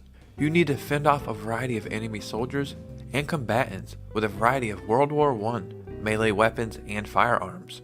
If I were to describe the graphics, I would say it almost reminds me of a Nintendo DS game. Like, these are the graphics you would have on the DS. And yeah, that's probably not going to be for everybody, because I think the DS is finally showing its age a little bit. That being said, I absolutely freaking love these graphics. I'm a huge fan of history, but not the biggest horror fan. But what this game does is mash those two genres together, and that makes for a very exciting gaming adventure. So yeah, now let's talk about Super Mario Party Jamboree. And this is another game I truly cannot believe that we just got. Not because it's like groundbreaking or super incredible. It is a really good game, don't get me wrong, but it just feels like, what was the point of getting it on the Switch? I guess this game, Emio the Smiling Man, and Zelda Echoes of Wisdom all could have easily been Switch 2 launch games. Nintendo easily could have held these off for another year, and we would have never missed any of them because we weren't expecting any of these games. I actually do want to give this game praise though, because it seems like Nintendo really did listen to some of our previous complaints about older Mario Party games. Mario Party Superstars felt like a collection of all the old Mario Party games, but the first Mario Party game on the Switch, I think it might have just been called Super Mario Party, it was so lackluster. Like, once you played it for one day, you pretty much experienced everything. They packed so much into this one, especially at launch. Maybe some stuff will come in the future. I can definitely see that happening in a Nintendo Direct one day. But there's 110 minigames, or maybe more than that. 7 boards. There's Jamboree Buddies now. It has the whole online aspect to it. They really did this one right. And this was a Mario Party that I think we deserved on the Switch the entire time. For some strange reason, we got it at the end of the Switch's life, but you know what they say. Better late than never, right?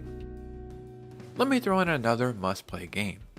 Enter the breathtakingly beautiful world of Arco, a unique tactical action game where your decisions shape the story.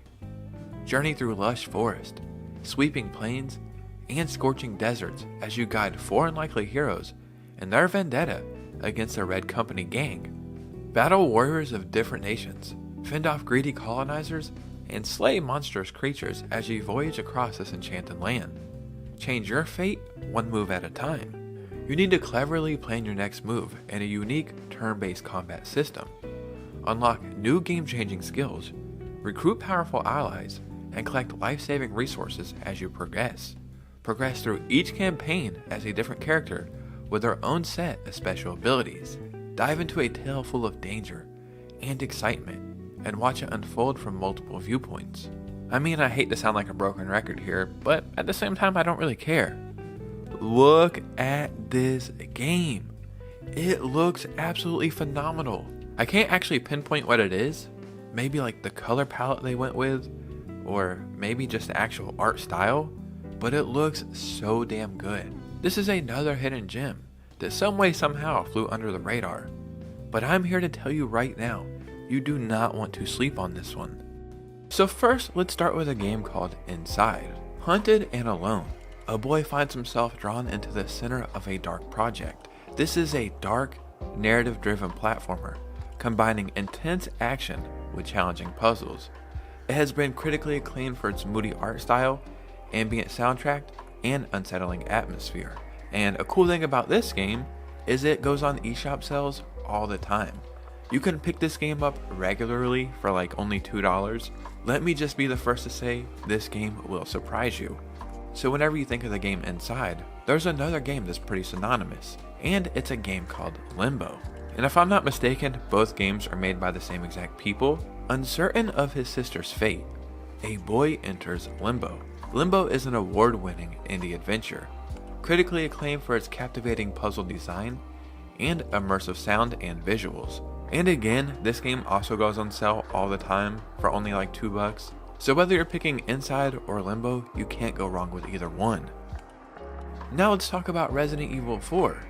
And when you think of creepy games or unsettling games, or spooky games I guess, there's one series that always is at the forefront, and that is Resident Evil.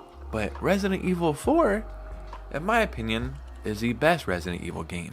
And one major reason that I think that is because it's actually one of the few Resident Evil games I have played. The Nintendo Switch actually has quite a few Resident Evil games, but Resident Evil 4 is the one you should be playing. From the very moment you start this game, you understand why it's so special and why it's so good, and you can see why it became the legendary series that it's become. Now let's talk about a game called Faith: The Unholy Trinity. What you're about to do has not been approved by the Vatican. As a young priest, struggle against demons, insane cultists, and your own weakening faith in this pixel horror game inspired by the era of classic 8-bit gaming and the satanic scare of the 1980s. Haunted by nightmares and searching for answers, a young priest returns to the house where an exorcism went horribly wrong a year before. This game is really cool to me because it's capturing the essence of games from back in the day, but some way, somehow, it still turns out to be unsettling and creepy. This is another game you don't want to miss. Now let's talk about a game called Fatal Frame: Maiden of Black Water. Mount Hakame was once revered as a spiritual place. It housed a unique religion based on beliefs and customs of worshipping water as a deity, and it's said to have been a site of many gruesome incidents and mysterious phenomenon. This mysterious and intertwined stories follows 3 protagonists, as each of them explores this ominous place, where many come to die and secrets hide. I think the Fatal Frame series is over like 2 decades old at this point, and it's a legendary series for good reason. If you're looking for a fun horror game, then look no further than this. Now let's talk about a creepy game called Detention. Detention is a unique atmospheric horror game, heavily influenced by Taiwanese East Asian culture, religious elements, and mythology, based on the 1960s Taiwan under martial law. In this 2D atmospheric horror side-scroller, the player controls characters who venture into the school beset by hostile, supernatural events to uncover the stories behind this haunted place. This game actually gets pretty crazy. I think I picked this up around last Halloween, and yeah, I still think about this all the time. Now let's talk about a game called Tormented Souls. Play as Caroline Walker as she hunts for missing twin girls in a cavernous abandoned mansion.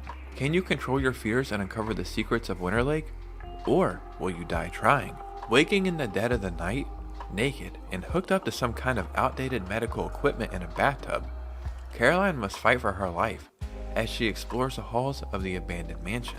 Even though this game falls under the whole survival horror category, I guess, this is also just a really good hidden gem. I absolutely love how it has this whole retro approach to it, and it's just a really neat game. Another creepy game that you should be playing is The Mortuary Assistant. And just the title, The Mortuary Assistant, that's gotta be one of the weirdest and creepiest jobs in the entire universe. Late one night, you're called into work to handle some embalmings. Death doesn't keep daytime hours. But there is something different about these bodies, because there's something different about you. The phone rings with a mortician on the other end. The rumors are true. you cannot leave. You need to perform embalming tasks while keeping demonic forces at bay.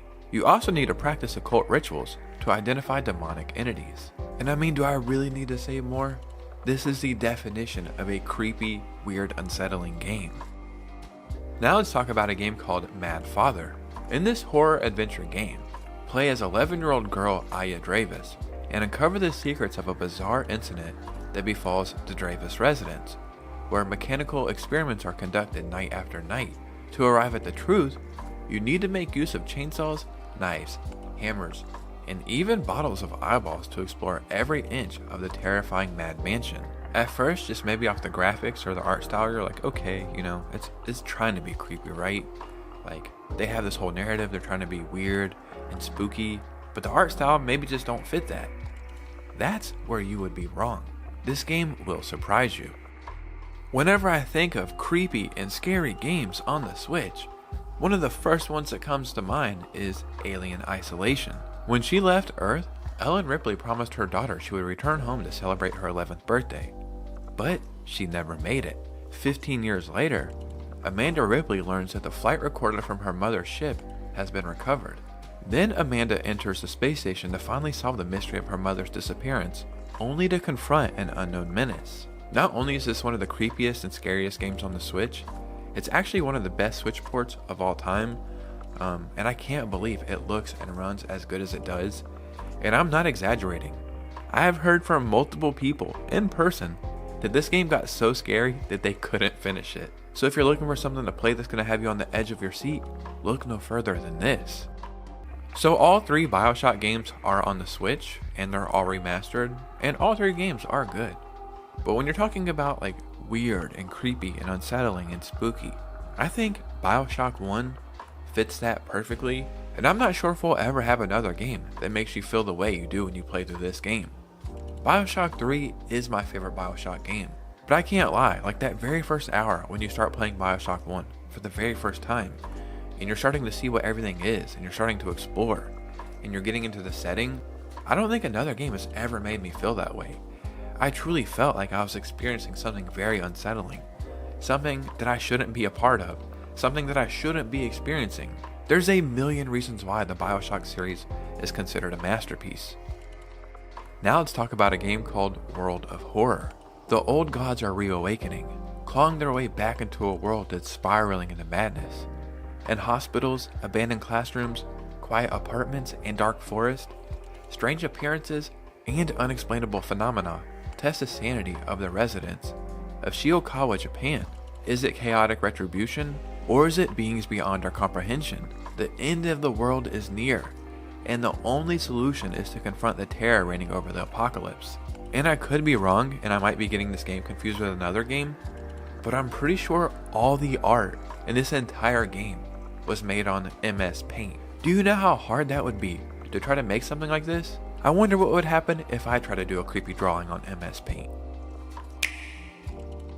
Now let's talk about a game called Madison.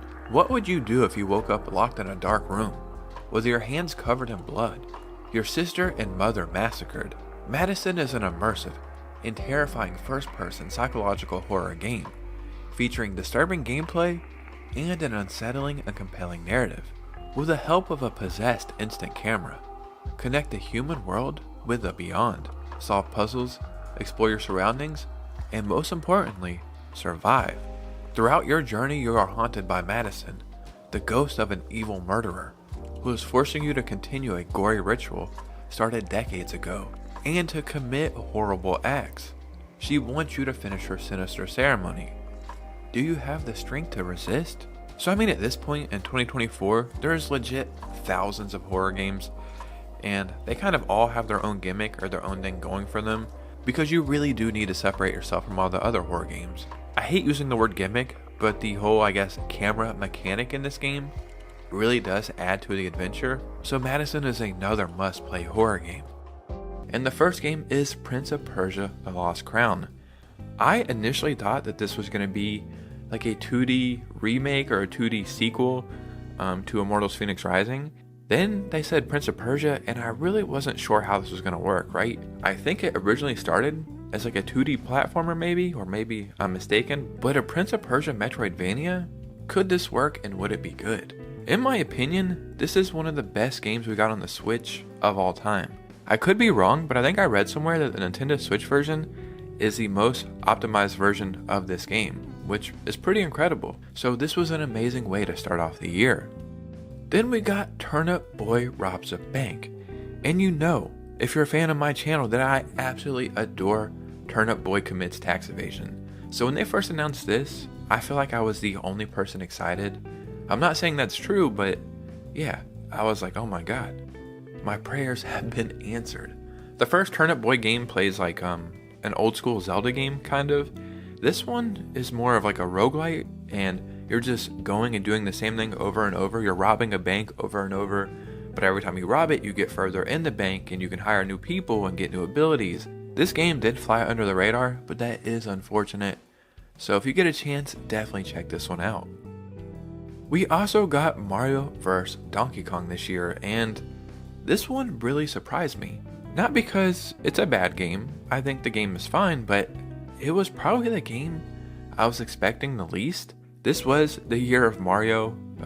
Well, I feel like ever since the Mario movie came out, we've been getting a Mario related game damn near every month. So it was great to go back and revisit the series. This game is a little on the easier side, but that doesn't make it a bad game. I think for what it is, it's a really fun experience. And it was really cool to go back and revisit this because I don't think we've got a Mario and Donkey Kong game in quite a while. I think the first one came out on the Game Boy Advance, but this was a welcome treat. So one of the best games of the entire year, and a breakout hit, and a game that I think everybody should play, is Unicorn Overlord. I didn't know anything about this game before it was coming out. I had seen a couple people mention it, and I thought the art style looked pretty cool, but I thought this was another game that was going to come, a few people were going to enjoy it, and then it was going to go on its way.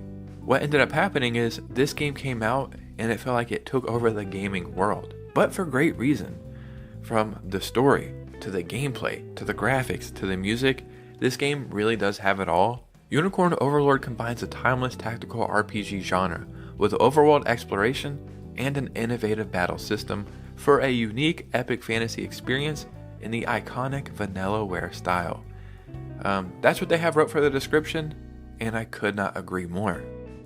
We also got Kingdom Come Deliverance earlier in the year, and it's a game that I truly never thought we would get on the Switch because if you've ever played this game, you know how massive it is and how much work went into it and how detailed it is, and I just thought it's probably not going to ever come to the Switch, and if it does, it's probably going to be one of those games that comes over and is a cloud version and everybody forgets about. I actually picked this up right around the time that it came out, and this is a game that I think I got lost in. If you're looking to get immersed and lost in a game, this is the game to do that in. And a great thing about this is, if you enjoy this, Kingdom Come Deliverance 2 is coming in 2025.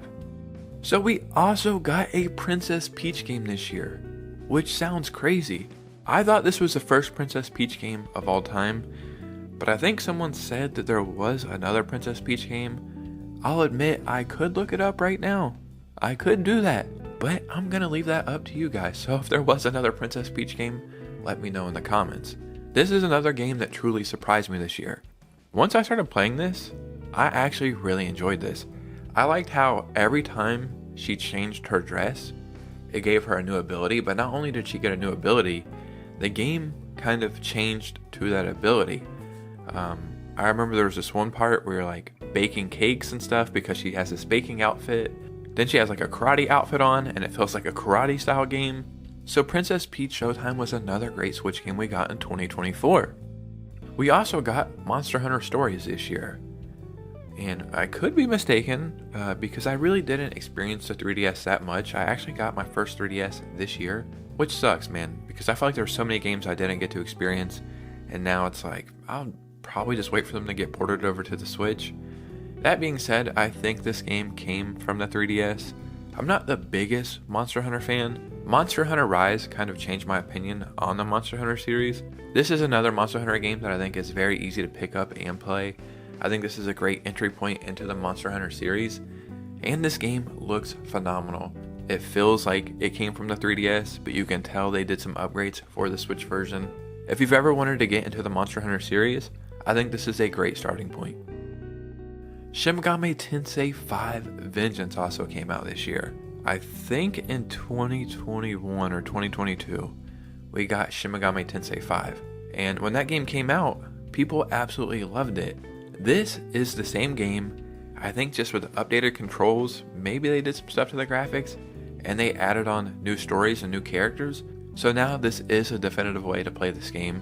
If you're a fan of the Persona series, you're probably going to enjoy this. This is in the same exact universe, I think. I know they're both made by Atlas, but I think this is actually in the same Persona universe. And if you ask people who played Shin Megami Tensei 5 Vengeance and the original, they will tell you that there is a big difference here, and now this is the ultimate way to jump into this. This game definitely isn't for everybody, and it can be pretty difficult, but if you're looking for a pretty big adventure and you like the Persona games, this is definitely worth checking out. So we can't forget about Super Monkey Ball Banana Rumble. I mean, how could you do that? Super Monkey Ball rules. I think this started as a arcade game in Japan. And every time I talk about Monkey Ball, like you can probably go through all my videos where I mention this game, I have to bring up this fact. I feel like an old grandpa who's just telling the same stories over and over to his kids. But Monkey Ball was the very first Sega game ever on a Nintendo console. Super Monkey Ball Banana Rumble is awesome. It's essentially just a new Monkey Ball game. They have this new cool spin ability that makes the gameplay even more fun. For $50, I do think this game is a little overpriced. I think $29.99 would have been the perfect price. But if you can pick this game up on sale, definitely check this one out. So we even got a Luigi's Mansion game in 2024, which sounds crazy. But we got Luigi's Mansion 2 HD. Luigi's Mansion 3 is one of my favorite games I have ever played. I've beat the game 3 times. The first Luigi's Mansion game, I don't think I ever beat. I remember playing it when I was a little kid on GameCube and getting stuck and thinking it was too hard. Luigi's Mansion 2 on the 3DS still holds up incredibly well. Even though I like the hotel system in Luigi's Mansion 3, how every floor is basically its own level. In Luigi's Mansion 2, I think there's like 6 houses, haunted houses, or 6 haunted areas you visit. And I think I prefer that over the hotel system. It just makes it feel like more of a Luigi's Mansion game in my opinion. The only thing negative I can say about this game, the controls aren't bad, but since they brought it from the 3DS, they're a little weird. I feel like they could have changed some of the controls and made it, I guess, better, but this was still an amazing game we got in 2024. Another great game that we got in 2024 on the Nintendo Switch was Cat Quest 3. Cat Quest 1 and Cat Quest 2 are amazing RPGs.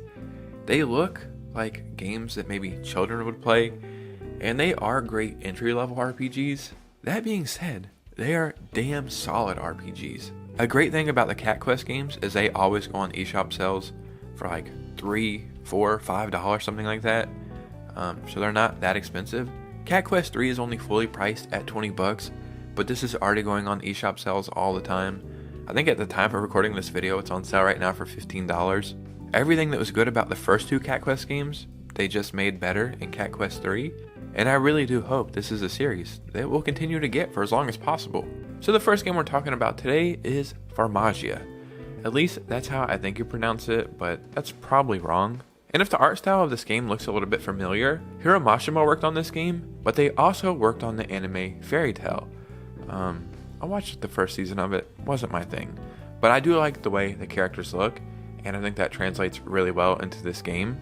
As Ten and his fellow Pharmagia friends command an army of monsters as you explore and battle across the treacherous lands of the underworld, collecting resources to take back to your farm. I'll be honest, I don't really know that much about this game, but when this was first announced, a lot of people were excited, so yeah, check this one out.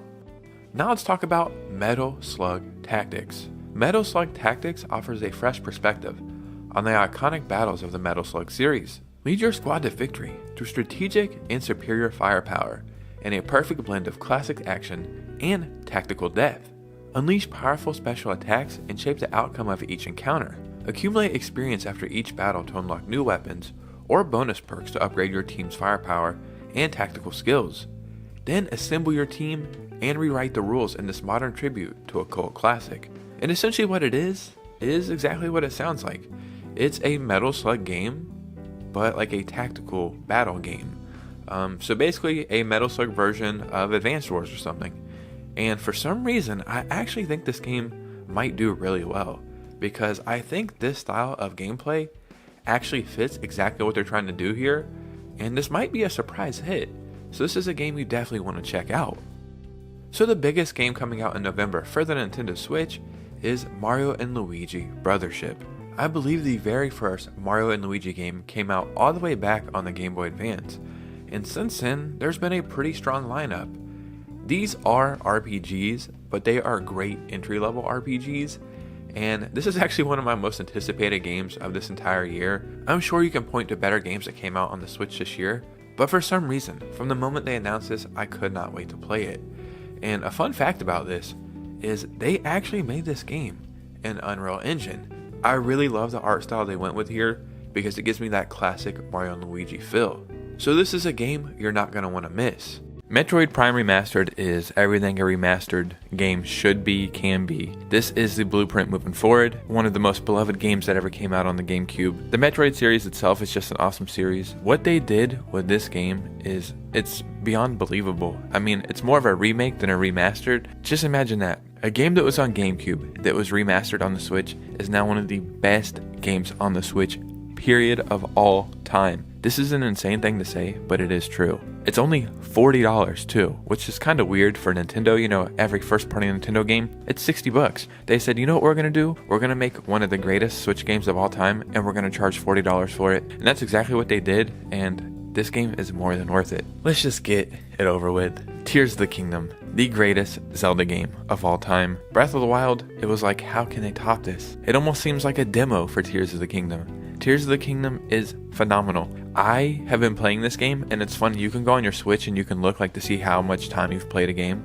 I was like, man, I've probably played like a good 15 hours of this game. I haven't really done that much, I've just been messing around. I went and checked, and I've played over 30 hours of Tears of the Kingdom, and I have barely done legit anything. Somehow they have redefined what gaming is, with abilities like Recall and Ultra Hand and Fuse. It's just, anything you think is possible, there's a good chance it actually might be. This is Nintendo's most expensive game at $70, but if any game is going to be $70, this is the perfect game to be that price point. It's something you can play forever and always find something new. So if you were to ask me, what is the best Mario game on Switch? Everybody's answer, for good reason, would probably be Super Mario Odyssey, and I wouldn't have any pushback against that. But if you have one chance to play just any Mario game on Switch, I would have to recommend Super Mario 3D World Bowser's Fury. This is such a great game. It is so well made. It is addicting to go through each level, each world. I have beat this game in full 2 times. I believe this was originally on the 3DS, and then they brought it over to the Wii U, and then they added some content to it for the Switch. But it's not just Super Mario 3D World. They've added a complete extra game called Bowser's Fury, and this is kind of like a open world sandbox-esque Mario game made with amazing graphics. Everything looks so freaking good. I think it is a glimpse into the future of what Mario games can be. Yeah, I have to go out and just say it straight up. This is in fact my favorite Mario game on the Switch, and I would recommend this over any other Mario game on the entire platform. What can I say about Hollow Knight? This game is more of an experience than a game. I never thought I would enjoy games like this. Played it because it was on sale in the eShop, and after playing for 2 or 3 days, it is in my top 10 favorite video games of all time, and it made me appreciate more simpler games. Everything doesn't have to be a AAA blockbuster game. This is an indie game made by Team Cherry. This is in the greatest video games of all time list, every single time somebody mentions it. We are waiting on a sequel to this game. Hopefully we'll have some new information soon. But yeah, this game is special. The atmosphere they lay out before you is something extraordinary, and it's very addicting, and it's eerie at times, it's charming at times. It's just a amazing work of art. Nintendo and Pokemon kind of synonymous with each other. The Switch actually has a bunch of Pokemon games on it, but the one that I would recommend is Pokemon Legends Arceus. This is a different take on Pokemon. It's not your standard Pokemon game, and I think this is the first Pokemon game chronologically. They go back to the roots, they tell you how all this Pokemon world stuff started, and it's not more battle driven, it's more focused on catching Pokemon, and that's something I just normally don't do in Pokemon games. I might catch 25 Pokemon in every Pokemon game I play. I'll get my favorite 6 Pokemon, and I'll just run through the entire game with those Pokemon. This game forces you to catch multiple Pokemon every single time to be able to advance to the next area, I'm never going to do it justice by explaining it, but definitely Pokemon Legend Arceus. Out of any Pokemon game on the Switch, I would have to recommend this one. Another game I just thought that wasn't for me is Kirby games. Kirby and the Forgotten Land is amazing. If you've played anything like Super Mario Odyssey, this kind of feels like Kirby's adventure like that, you know? Kirby is a hero and he's going to go through and he's going to save the day. Each level is cool, it has its own theme. Kirby has multiple abilities. He turns into all these different things like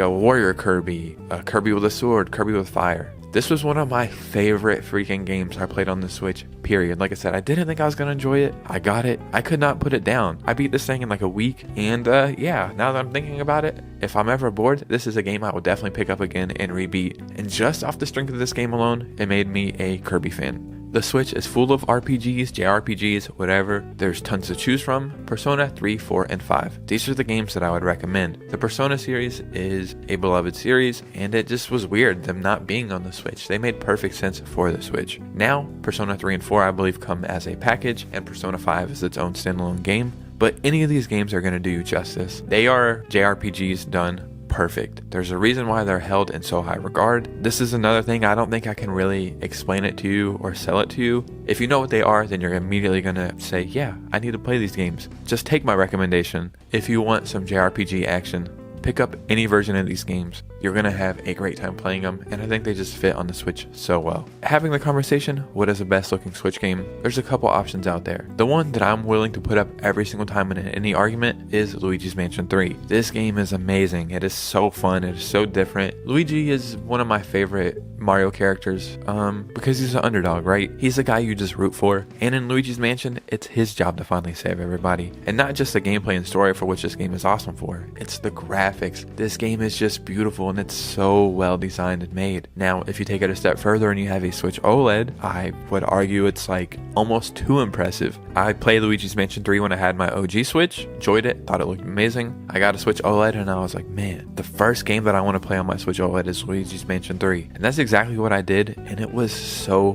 freaking beautiful. It gave me a glimpse into what a Switch Pro could be. Like, imagine all the games look that good. But besides the graphics, the story, the gameplay, the charm of it, the adventure you're gonna have, Luigi's Mansion 3 is a freaking must play on the Switch. For the last game, it was a pretty hard choice, and I thought, what game is a must play? And that is the Portal Collection. This is Portal 1 and 2, and these are games that are gonna challenge you to think outside the box. These, again, are games that come up on the list of the best video games of all time. I never played them. I thought, I don't know if that's for me. You know, it kind of looks like a puzzle game. You just shoot some stuff, you warp through some holes. How good could it really be? This was a huge mistake. These games are something special. Again, I would have to call them works of art, but they're more than that because they challenge you to use your brain in gaming in ways you never thought was possible. The same thing, Tears of the Kingdom kind of redefined gaming. I would argue that Portal did the same thing. Up is down, left is right, forwards is backwards. Nothing is going to make sense until you make it make sense. You always have to find a way to get through these levels. And it's not like there's a lot of controls. All you do is have a gun that opens up portals and holes in the wall. That sounds very simple. This game is nothing close to that. No people are going to have the same experience. And those are games that are always worth cherishing. Truly, what can I say about the Link's Awakening remake on Nintendo Switch? It's such a charming and magical game. So originally, this was the first Link's Awakening version that I ever played. I had such a blast playing it, and then I was like, man, if I haven't played the original, I can't compare this to anything. So I went back and played the original on Game Boy through the Nintendo Switch Online app, and after playing it, I went and replayed the remake again, and the remake is just so special and so perfect. The art style is so cool. I don't want to call it cute, but it is like kind of bubbly and a little goofy and cartoony, but it's really, really awesome and it fits the Switch so well. It's not a lot of controls to learn and the gameplay is not like anything groundbreaking, but it just does its job so well. Yeah, I would argue that this is one of the best Zelda games on the Switch and kind of one of the best Zelda games of all time. It's so well made, and they definitely put a lot of passion into this project. Go out and play Link's Awakening on Nintendo Switch. Ori and the Will of the Wisps is a masterpiece. This is the sequel to Ori and the Blind Forest. It's an adventure game set in a vast and exotic world where you'll encounter towering enemies and challenging puzzles on your quest to discover Ori's true destiny. Master new skills to guide Ori through a journey of untold danger using newly acquired spirit weapons,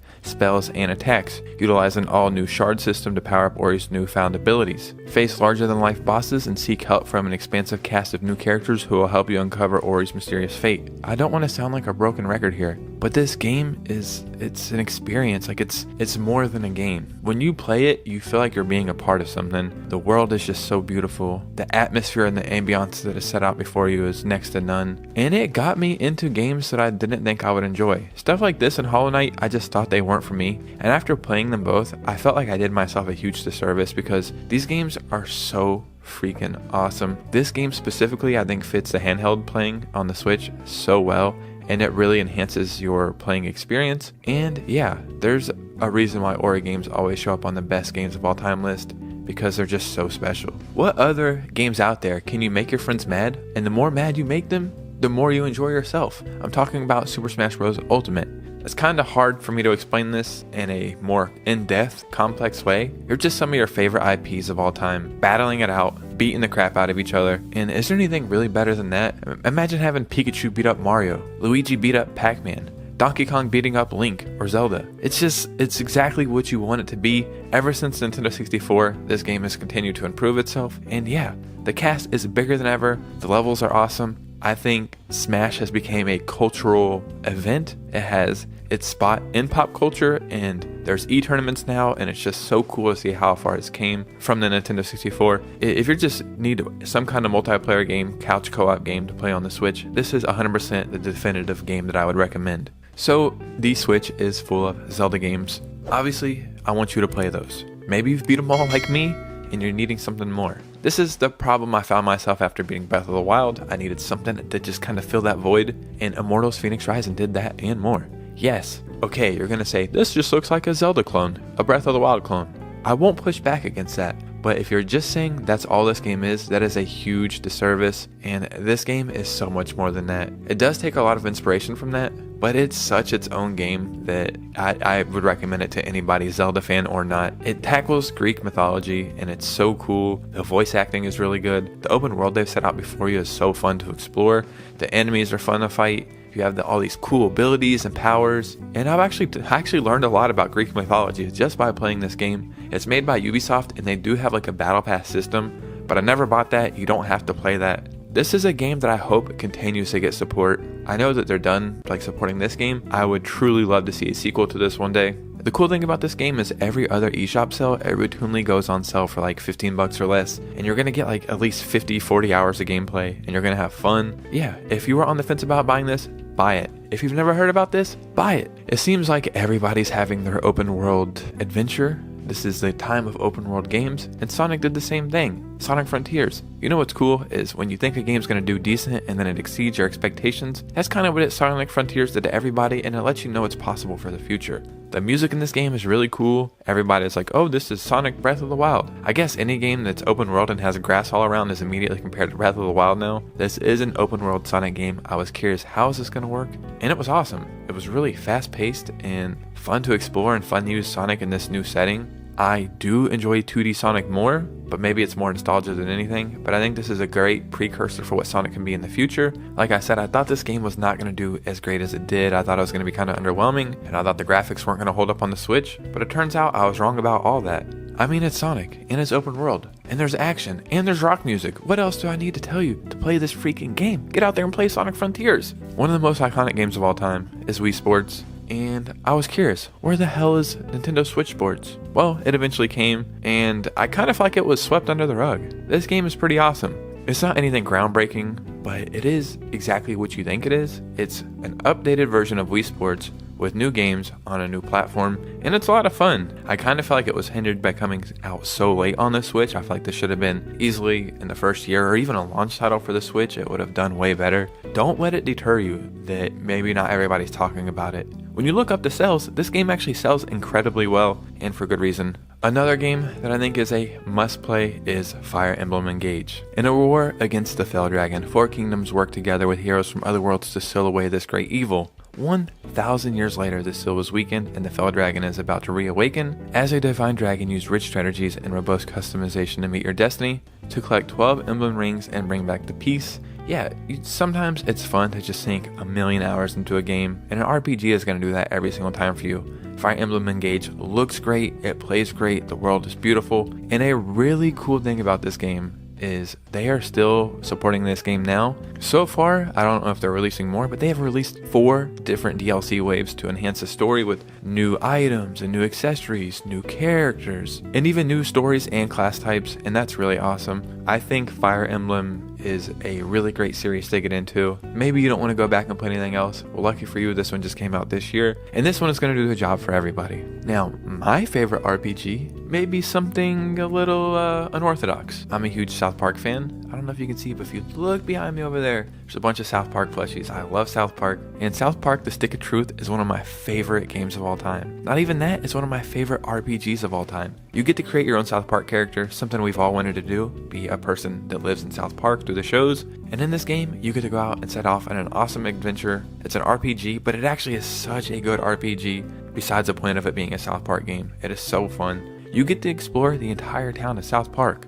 go in every single building, every single business. It's actually crazy how in-depth this game really is. You even get to go to Canada in this game. That's a magical place that I've only heard existed, and that's got to count for something. All jokes aside, man, this game is so fun, and yeah, I cannot wait for a new South Park game. So maybe sports games are not for you. That's kind of how I feel myself in. I do like playing Madden sometimes, but other than that, they're just not that entertaining to me. That's not anything against them, because they are fun. Obviously, they sell billions of copies every day, but Curse to Golf is in fact the best sports game on the entire Switch. Now you may be asking, what the hell is Curse to Golf, Robot Joe? Well, Curse to Golf is an amazing game. It's kind of like a roguelike sports game, Metrovania style, whatever. It's all mashed together, but let me explain. You're a man who is struck by lightning and you're sent to purgatory. How do you get out of purgatory, you may ask? Well, you have to golf your way through 18 holes of levels or climbing up back to Earth, whatever you want to call it. You do have all these cool power-ups to help you, and while you're golfing, you keep going up, you keep unlocking all these power-ups, that's cool. Now here's the caveat.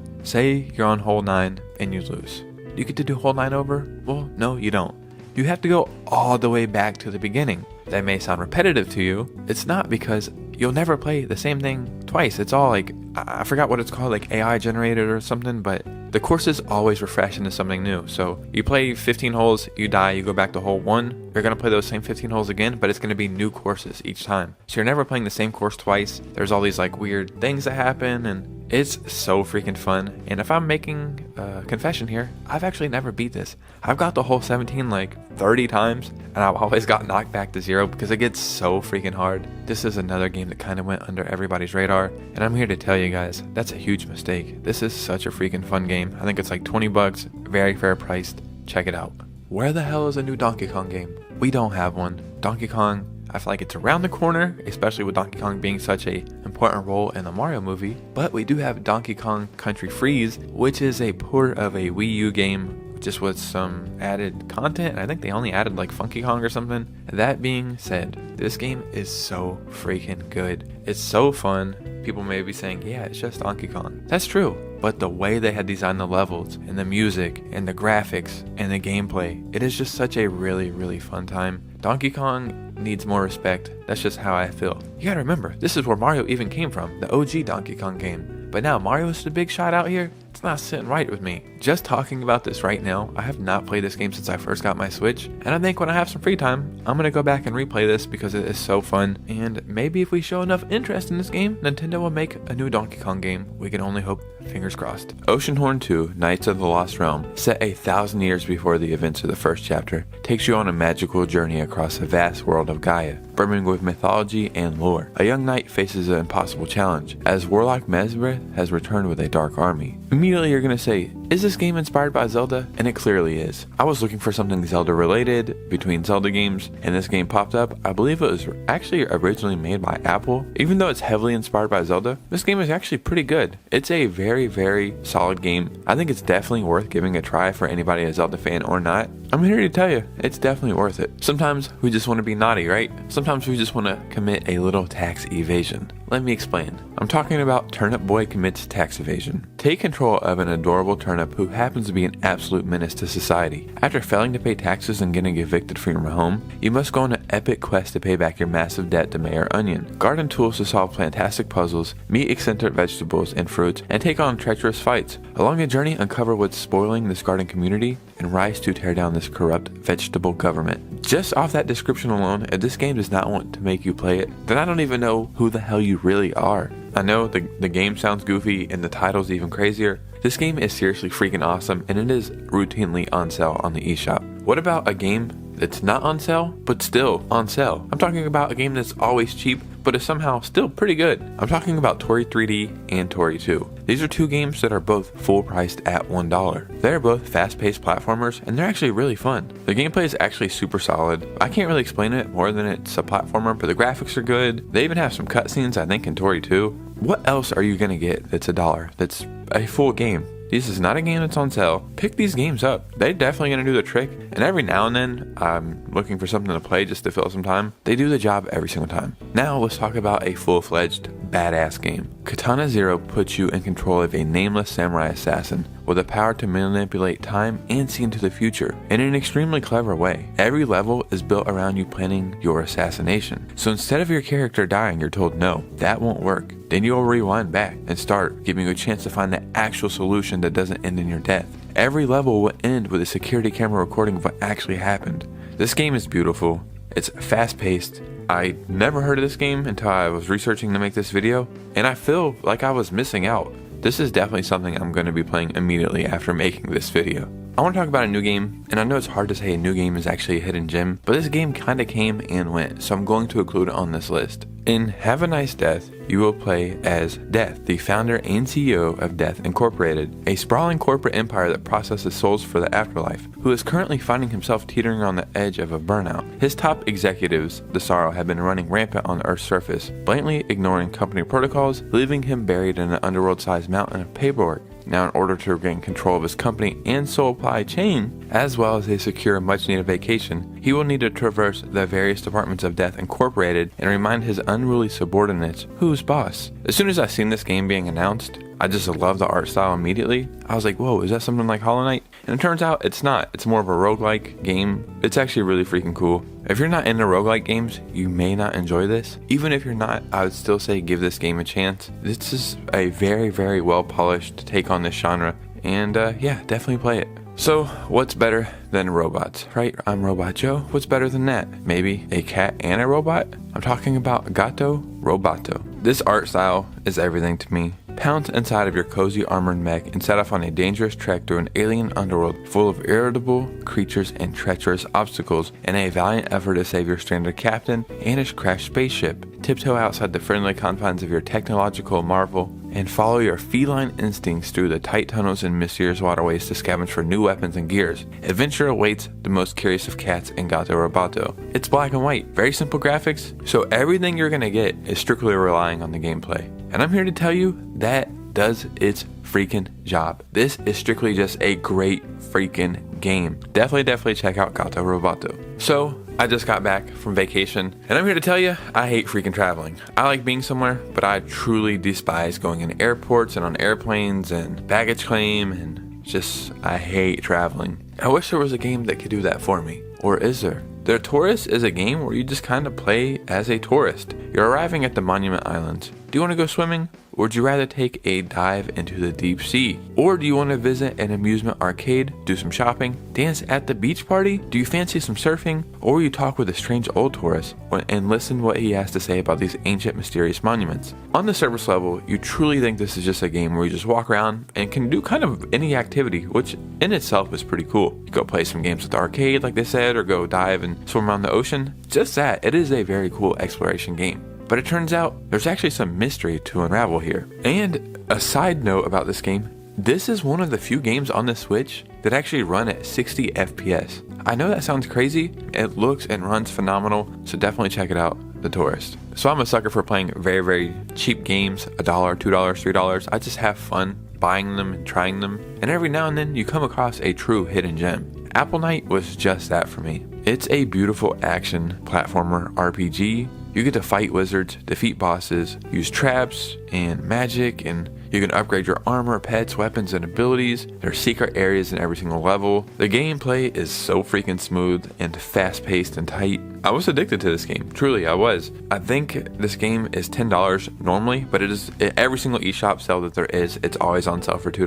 Freaking love this game. I don't know. I beat it, I think, in like 3 days. So it is a decent game, and it has tons of replayability, and you're never gonna do the same thing twice. And it's actually a pretty decent RPG. It's very, very fun to upgrade your weapons and your armor and your abilities, and you can get a little pet that helps you out, and the bosses are actually pretty freaking hard. So if you have a chance, please play Apple Knight. So often when video games hit their second or third entry in the series, they can kind of stagnate a little bit, get stale, or do something that doesn't kind of make sense. Lucky for us, Splatoon 3 is a sequel done right. Pretty much it's Splatoon at its best. The first game was the launch of the series, the second game continued it, and the third, in my opinion, is the definitive version of Splatoon. Not only is a game tight and crisp and as fun as it's ever been, they still support this game pretty much all the time, and they have something called Splatfest, where it becomes a huge community contest event, and it really does bring the community of Splatoon fans together, and there's not that many other game franchises that are able to do that so efficiently.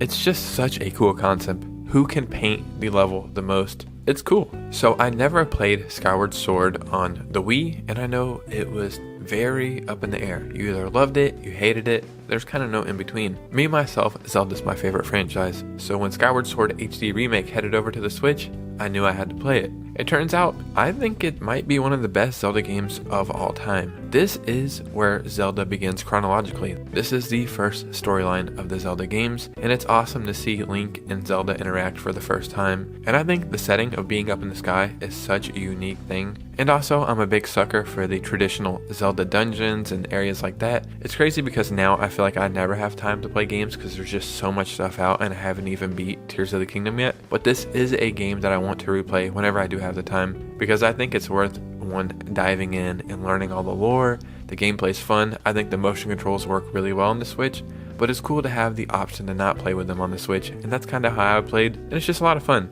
If you're a Zelda fan, Skyward Sword HD Remake is definitely one worth checking out. Yeah, Octopath Traveler was one of the first major Switch games pretty much ever, and it was super beloved, and when the second one was announced, fans were very, very excited, and for good reason. Octopath Traveler 2 is a brand new entry in the Octopath Traveler series. It takes the series' HD 2D graphics, a fusion of retro pixel art, to even greater heights. In the world of Celestia, 8 new travelers venture forth into an exciting new era. Where will you go? What will you do? Whose tale will you bring to life? Every path is yours to take. Yeah, I truly think this is one of the most beautiful games on the Switch, especially if you have a Switch OLED. This is one of those games that you just appreciate it so much as you play it. Yes, the gameplay is good. Yes, the story is good. But when you bring that, including all the graphics and just the feeling of it all together, it truly does give you a certain feeling that makes you just appreciate great video games. So I never played Minecraft. It just was a game that I kind of missed, and I never had played Dragon Quest, another series I had just never played. I eventually played Dragon Quest XI, and I loved it. So when I seen Dragon Quest Builders 2, I was very curious. It turns out it was such a freaking fun game. It is basically Dragon Quest and Minecraft mixed together. It's really neat how they make you build to be able to progress the story, and you never feel like it's a chore. I would go legit days spending hours and hours and hours building up my village when it had no effect on the actual game. It was just so neat to be able to be like, alright, how can I build this? I need to build a fence. I need water. Oh, I want to get new people to come and live in my village to help us out. I knew it was a great game when I had checked how long I've been playing, and I was like, man, I've had this game for like a week or two. I wonder how long I've played. And I had put over 30 hours into it. I was like, alright, there's definitely something here. Maybe Minecraft is too much for you to get into, or maybe you want something a little bit more story driven. I would say Dragon Quest Builders 2 is going to definitely fill that void for you, and it might also help you just get into both genres. And yeah, I just think it's very, very fun, and it may be not a game you ever even thought of playing. So yes, we had a Mario Party game on the Switch, but there was really nothing there. I think there was like 3 or 4 maps, and that was it. True, it was Mario Party at its core, but it just didn't have the charm that we all expected from Mario Party. Lucky for us, Mario Party Superstars eventually came around. I think in this game, there's something like over 100 mini games from previous Mario Party games through every single console and generation, and that's the kind of Mario Party game that we all want to play. Mario Party was one of those first games where I truly felt like it was an actual event. Having all your friends over or family over and playing this game multiplayer, it was one of the first true multiplayer games that I felt brought everybody closer and it's just so fun. And I thought, man, they really missed the mark on the first Mario Party on the Switch. Somebody must have felt the same way at Nintendo, because I'm super thankful that Mario Party Superstars eventually came around. So just so you know, there is 2 Mario Parties on the Switch. Don't buy the other one, buy Mario Party Superstars, and you're going to have all that Mario Party fun that you've came to know. Very few games on the Switch were surrounded with controversy. Advanced Wars 1 and 2 Reboot Camp was kind of one of those games that just found itself in the middle of a world conflict. Unleash your superior strategy skills in this all-new spin on the beloved strategy series. This remake will feature 2 campaigns that cover the events of Advanced Wars and Advanced Wars 2 The Black Hole Rising. Yeah, I just always thought Advanced Wars was just a fun series. You know, when I first played it, I think on the DS or something, it was a game I didn't even think I would like, but it turns out it was just one of those games that suck you in, just strictly off how fun and good the gameplay is. And the remakes of these games had been rumored for a while. Some way, somehow, these games ended up being put on hold indefinitely. And yeah, once they finally came out, people were like, okay, that's cool. Thank goodness we could play these, but I don't think putting these games out during a time of war would have had anybody turn their heads. But I guess it was Nintendo just being respectful, and a lot of people didn't even know they ended up ever dropping. So I'm here today to tell you to definitely pick up Advanced Wars 1 and 2 Reboot Camp. So The Witcher 3 on the Switch is often labeled the impossible port. I have no pushback against that, but in my opinion, No Man's Sky is the impossible port. When this game first came out, 5 or 6 years ago, it was surrounded by controversy. It was such an ambitious title, had an ambitious concept, and then when the game kind of came out, people were like, there's nothing to do here. What the team at No Man's Sky ended up doing over the years to follow is nothing short of extraordinary, and they really put the time and effort into this game and made it into something super, super awesome today. That being said, when it was announced for the Switch, 99% I would have bet this is going to be a cloud version. How can a game run like this on the Switch? It turns out it wasn't the cloud version, and it runs amazing on the Switch. It looks amazing on the Switch. It's truly one of those games that make me think of how far we've came in modern gaming. How I can play a game like this, handheld, on the go. It's just nothing short of extraordinary.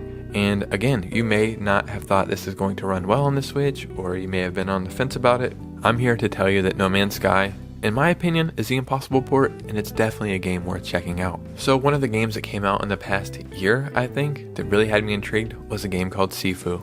Yeah, I definitely had to check it out. So the cool thing about Sifu is you have to learn as you play. Your enemies don't wait their turn, and they don't broadcast their intent. You have to dodge, parry, strike, use combos, and be like water, making its way through captivating environments. Learn how to master your art, whether by fighting through the underbelly of a nightclub, scrambling through a refined gallery to avoid getting surrounded, or vertically navigating a towering office building. The cool thing about Sifu is every single time you die, you age. So maybe you're 21, you die, you come back, you're 23, but you keep all that previous knowledge. So as you get older in the game, you get better at the game. But once you get too old and eventually die, that's it. You start all over again. I think this is such a cool take on the fighting genre, and Sifu is definitely a must play. So, shooters are kind of a weird area on the Switch. They're either good, or they're wonky, or they're weird, or they're whimsical, or they're just non-existent. I was looking for a good shooter. I came across Sniper Elite 4,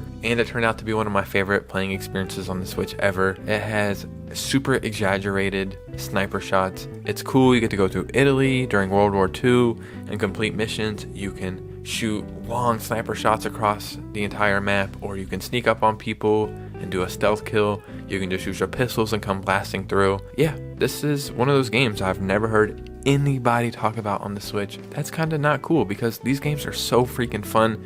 After I beat 4, I went and bought Sniper Elite 3 and 2 on the Switch, and they're just such a good time. And they don't take themselves too serious, but they're still really good games, and I think that's important. So I said No Man's Sky is the impossible port. It turns out people consider Nier Automata, the End of Yorha edition, the perfect port. In the distant future, invaders from another world attack without warning, unleashing a new type of threat, weapons known as machine life forms. In the face of this threat, mankind is driven from Earth and takes refuge on the moon. As to be a member of the newly organized android military force Yorha, players will immerse themselves in a ferocious battle to take back the planet. Once this game came out, there wasn't too many crazy expectations for it, but once it did eventually come out, it blew everybody's expectations out of the water.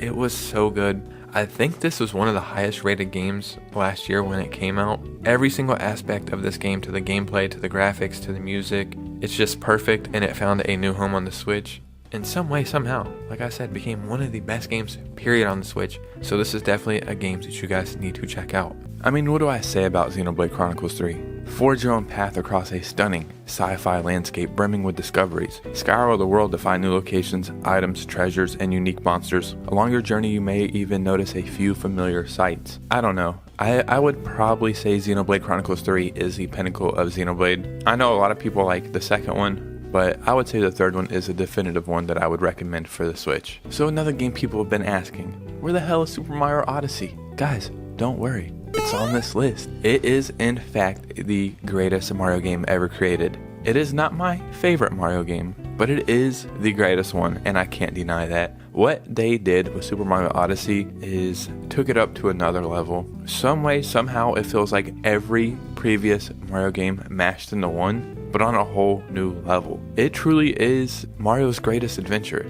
Whenever we get another huge mainline Mario game, I kind of would be happy if they made a Mario Odyssey 2. I would love for them to continue this adventure because it truly is amazing. What about when you want non-stop action? Well, that's exactly what you're going to get in Doom Eternal. Hell's armies have invaded Earth. Become the Slayer in an epic single-player campaign to conquer demons across dimensions and stop the final destruction of humanity. The only thing they fear is you. Going all the way back to the first Doom, up into Doom Eternal, it is amazing that they've continued to evolve this franchise, and I would just say it has got better every single step of the way. Taking it a step further, Doom Eternal runs fantastic on the Switch, and I'm not even sure how that's truly possible. Every single element of this game is just perfect. It some way, somehow, has found a perfect home on Nintendo Switch. Yeah, I don't know.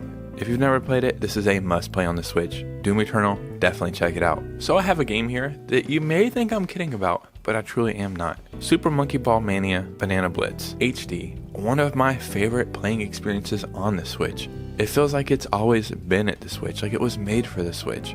But that just wasn't the case. But once this game was released for the Switch, I think it went super under the radar. Maybe people think Monkey Ball is too childish or whimsical. That's not the case at all. This game is so freaking fun. It's addicting. There's not a huge learning curve. There's a little nostalgia when you play it. The mini games are a whole nother aspect in themselves. Whenever I just want to play something and I kind of want to just zone out, this is the game I go to every single time. So if you've never thought about it or you've overlooked it, I'm telling you that's a huge mistake. Because Super Monkey Ball is in fact a must-play game. Metroid Dread is a masterpiece. There's no other way to say this. Upon investigating a mysterious transmission, Samus faces a mysterious foe that traps her in this dangerous world. The remote planet has been overrun by vicious alien life forms and murderous robots. Hunt or be hunted as you make your way through a labyrinth of enemies in Samus' most intense side-scrolling adventure yet. This game was announced and launched aside the Nintendo Switch OLED, and it almost felt like an event. Like, this was our first new Metroid game on the Switch, and it was 2D and it was side-scrolling, and people were wondering, okay, can we go back to something 2D at this point? And the answer was hell yeah. This game was perfect. Legit a top 10 Switch game. Don't let it fool you. Just off the graphics, this game is freaking hard. But it is satisfying once you do accomplish what you're trying to accomplish in this game. I think this game is always going to be looked back on super fondly. It should be in everybody's top Switch games of all time. It truly is perfect. In Bayonetta 3, strut through multiple locations in an all-new, over-the-top, climax action game. Bayonetta must face mysterious man-made evil using her signature guns, time-slowing witch-time ability, and demonic darlings. Shoot, stomp, and slam your way through multiple locations, meeting other wicked witches along the way. Yeah, in my opinion, Bayonetta 3 is a perfect Bayonetta game. It's just badass. I mean, there's no other way to really say anything about this game. It is just so freaking cool, so much action. If you've never played a Bayonetta game, I don't even think you need to go back and play the first two. Start with the third one. If you like that, then go back and play the other ones, but you're gonna like this. There's no question about it. So what about a game for two? I'm talking about It Takes Two. This game is something special. It's an emotional journey. The lead characters, May and Cody, are a married couple considering divorce, whose minds are inadvertently trapped in two dolls when their daughter starts crying. Together, the couple must learn to work together and regain their bodies. It's a genre-bending platform adventure created purely for co-op. Master unique and connected character abilities in every new level. I think this game is something truly special. If you know about this game, you know I'm not telling you anything new. If you don't know about this game, grab a friend, a partner, play this game, and by the end of it, your bond is going to be something stronger. And any game or any medium in the world that can actually do that is something that should always be looked at very closely, because it is really special. So you could say, do we have GTA on the Switch? And I could tell you, yeah, we kind of have this trilogy, the definitive edition, but I wouldn't really say we still have GTA on the Switch. It doesn't give you the feeling of playing GTA. But lucky for you, for me, for whoever the hell wants to play these games, we have Saints Row 3. If you've played Saints Row, you know how crazy and wacky and insane it can get, but that's kind of what makes Saints Row's games fun. They don't take themselves too serious, but there's still a lot of game to be had and adventure to be had. This is another game when I just want to zone out and turn off everything and just have some crazy fun. This game is going to do it for me every single time. And it is like a GTA clone. It is open world. There is a lot of stuff you get to do. You can be a gang member and go and start this criminal enterprise, or you can fly a hot dog around and shoot prostitutes.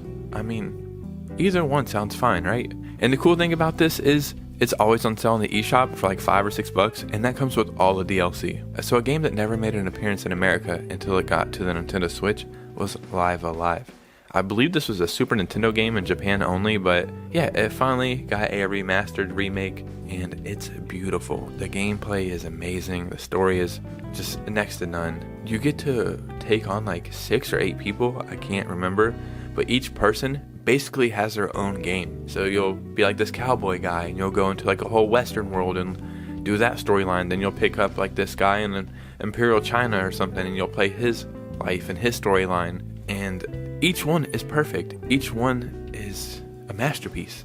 And I don't know how they were able to do that. Not even that, this game's HD 2D graphics are beautiful. It feels like you're playing like an art piece, or like you're diving into a real storybook. I don't know if I can even do this game justice, but if you've ever thought about buying this game, please do it. It won't be a mistake. And if you haven't thought about buying it, but it kind of looks interesting, please do. But if you don't want to go and purchase it, remember, there is a demo of this on the eShop, so check that out, and then maybe you'll want to pick up the game. So the last game I have for you, again, you may be saying, Robot Joe, I think you're losing your touch. This one might not seem like it will be good. Just bear with me, guys. I'm talking about SpongeBob SquarePants The Cosmic Shake. Wish granting mermaids tears in the hands of SpongeBob and Patrick? What could possibly go wrong? Sure, the very fabric holding the very universe together could come very undone, opening up portals into wish worlds full of knights, cowboys, pirates, and prehistoric snails. But that's nothing everyone's favorite sponge can't handle. I know it sounds crazy. This is the greatest SpongeBob SquarePants game ever. SpongeBob is a classic. I've played every SpongeBob game since pretty much the beginning of time, and anytime a SpongeBob game comes out, I will always be the first one to pick it up. And again, I think this game got the treatment of, oh, it's too childish, it's not for me. That's a freaking mistake, dude. This game is fun, it's badass. Yeah, I think it is the perfect game for a Switch. There is tons of great Mario games to choose from on the Switch, but what about a Mario game that's more than one game? Super Mario 3D All-Stars. This was what I kind of always wanted in a Mario game. We have Super Mario 64, the start of 3D Mario. We have Super Mario Sunshine, which is in fact my favorite Mario game of all time. And we have Super Mario Galaxy, what some people say is the greatest Mario game ever created. They are perfect on the Switch. They look great, they run great, they give you all the feelings that you had maybe when you played them the first time. And if you could truly only play one Mario game on the Switch, this is the one I'd recommend because there's 3 games here. Now that Super Mario 3D All-Stars is becoming harder and harder to find, that is the only issue I would have recommending this game because it's no longer on the eShop, but you can still get lucky and find copies out there for retail price, or you can find them at pawn shops, secondhand stores, stuff like that. So just keep an eye out. Every time I make one of these videos, a game you guys keep requesting to be on the next list is Astral Chain. The few survivors of a massive global disaster gather together in a futuristic megacity. Now, it is your job to protect them against otherworldly invaders, but you are not alone as a member of a special police task force. The last remnants of humanity depend on you, and to save the world, you must investigate its dark side. Explore a near future cyberpunk metropolis, solving crimes and seeing how the last remnants of humanity struggle to survive. As you save the world from extra-dimensional invaders, you'll also interact with citizens, question suspects, and team up with members of your task force to solve cases. This game, freaking amazing. It definitely should have been on every list previous that I made. Not only that, it just looks so good. Especially if you have a Switch OLED, I don't know how they're able to capture the gameplay and the colors that they did, but it almost feels like it's too good. You know what I mean? Astral Chain is a must play. So during a recent Nintendo Direct, one of the games that had caught my attention was something called Ghost Trick, and it turns out this is a remake of a Nintendo DS game. Ghost Trick is an adventure game in which players control a ghost who uses his unearthly powers to save lives. During gameplay segments, players can swap at will between the land of the living, where time flows naturally, and the ghost world, in which time is stopped. In the ghost world, you can travel between objects within a certain radius. You can animate these objects to perform actions known as ghost tricks. So maybe like a woman's about to be robbed or something like that, you can manipulate an object above the robber to fall down and it will land on him, and then you'll end up saving the girl. The whole concept is amazing. I never knew about this when it was on Nintendo DS, but now that it's on the Switch, it's just been on my radar ever since I first learned about it. And I have a weird feeling that Ghost Trick is going to be a sleeper hit on the Switch. Pikmin 4 is right around the corner, but if you need a little bit more Pikmin before that, lucky for you, Pikmin 1 and 2 are now on the Switch. In Pikmin 1, you meet Captain Olimar and a capable cast of red, blue, and yellow Pikmin on a dire mission across a larger-than-life planet. In Pikmin 2, swap between Olimar and Louie to divide and conquer. Tasked with helping pay off their employer's debt, the pint-sized pair teams up with Pikmin to collect treasure on a strange planet. I think this was the perfect games to bring over. I know Pikmin 4 is coming out and they want to capitalize off that, but I think Pikmin 1 and 2 should have been on the Switch from the start. Now you have Pikmin 1, 2, and 3, and Pikmin 4 coming, and I think Pikmin is going to become a household name. I think Pikmin 3 kind of got everybody into the series more, but now going back and playing the first two, you'll understand why Pikmin is really, really special. You can purchase these games separately, or you can purchase them together as a bundle, and I think you save like $10, so that's definitely the route I would take. Often regarded as some of the greatest video games of all time, BioShock is a series that should be on everybody's list. Lucky for you, the BioShock collection is on the Switch. That is BioShock 1 Remastered, BioShock 2 Remastered, and BioShock Infinite the Complete Edition. In BioShock 1, explore the undersea city of Rapture, a haven for society's greatest minds that are devolved into a dystopian nightmare wrought by one man's hubris. In BioShock 2, see Rapture through the eyes of a Subject Delta, a fearsome Big Daddy prototype on a life or death mission to rescue his missing little sister. In BioShock Infinite, indebted to the wrong people, private investigator Booker DeWitt must take on the impossible task, travel to a flying city above the clouds and rescue a woman named Elizabeth. These games are works of art. There's no other way to describe them. When you're playing BioShock games, you actually feel like a feeling that you're going to remember forever. I'm going to say something super unpopular here, but BioShock Infinite is actually my favorite of the three. I know, how could I say that? But no matter what, play these games. They're always on the eShop for like $15 for the entire collection. You kind of can't go wrong. Dragon Quest XI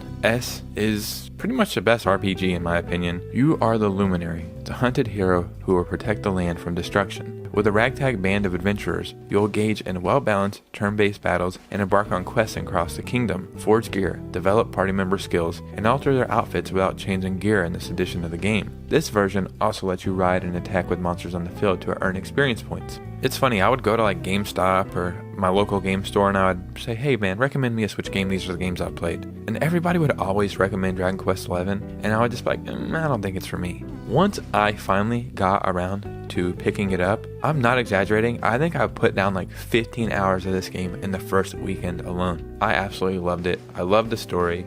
It's just like the perfect RPG in my opinion. And it made me want to go back and play older Dragon Quest games, even the 2D stuff. I even went and played Dragon Quest Builders 2. I'm a huge Dragon Quest fan, and it's strictly off the strength of this game. So if you're looking for an RPG, I would definitely recommend Dragon Quest XI.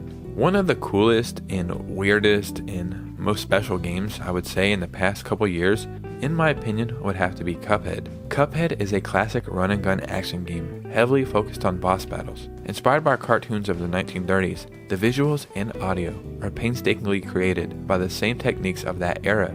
Traditional hand-drawn cell animation, watercolor backgrounds, and original jazz recordings. You get to play as Cuphead or Mugman as you traverse strange worlds, acquire new weapons, learn powerful super moves, and discover hidden secrets while you try to pay your debt back to the devil. I could be wrong, which I probably am, but I'm almost certain that this game was developed by like 2 friends, and that's amazing. If that's not the case, Who cares? This game is still amazing. It's so good, it even got a Netflix show. So this game is insanely hard, but once you actually beat a boss that you've been trying to beat for hours, you're gonna get a wave of relief and satisfaction, and I think it's a game that everybody truly should try. So a series that I have recently learned about, but I wish I would have known about sooner, is Blasphemous.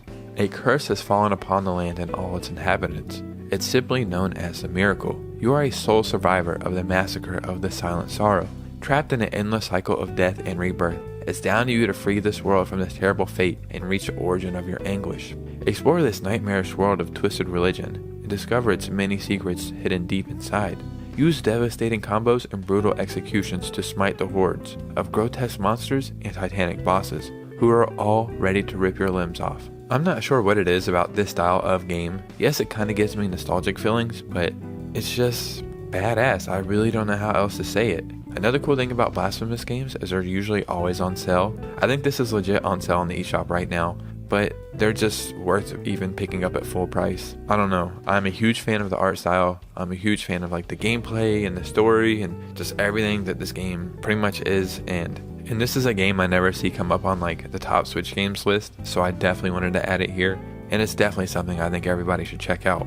Finally, we can put Pikmin 4 on this list. That's right, Pikmin 4 is finally here, and it has been 10 years since Pikmin 3 was released. Pikmin 4 is going to take this series to the next level, and I really think it's going to make Pikmin a household name. In Pikmin 4, you can finally create your own explorer for the first time ever. Not only that, you can explore at nighttime for the first time ever. There's a couple new Pikmin, like an Ice Pikmin and a Glow Pikmin, and there's even a puppy named Ochi. Another cool thing about Pikmin 4 is they have something called Dandori battles, where it's like a battle to see who can collect the most treasure in a certain amount of time. Pikmin 4 really did do everything to elevate this franchise, and this is a must play for anybody on the Nintendo Switch. So what about a game that can never end? Surely that should make a top 10 Switch games list, right? I'm talking about Super Mario Maker 2. There's really no other way to explain this except you create the Mario world of your dreams. Anytime you've been playing a Mario game and you thought, man, this level was good, but if they would have added this or took away this,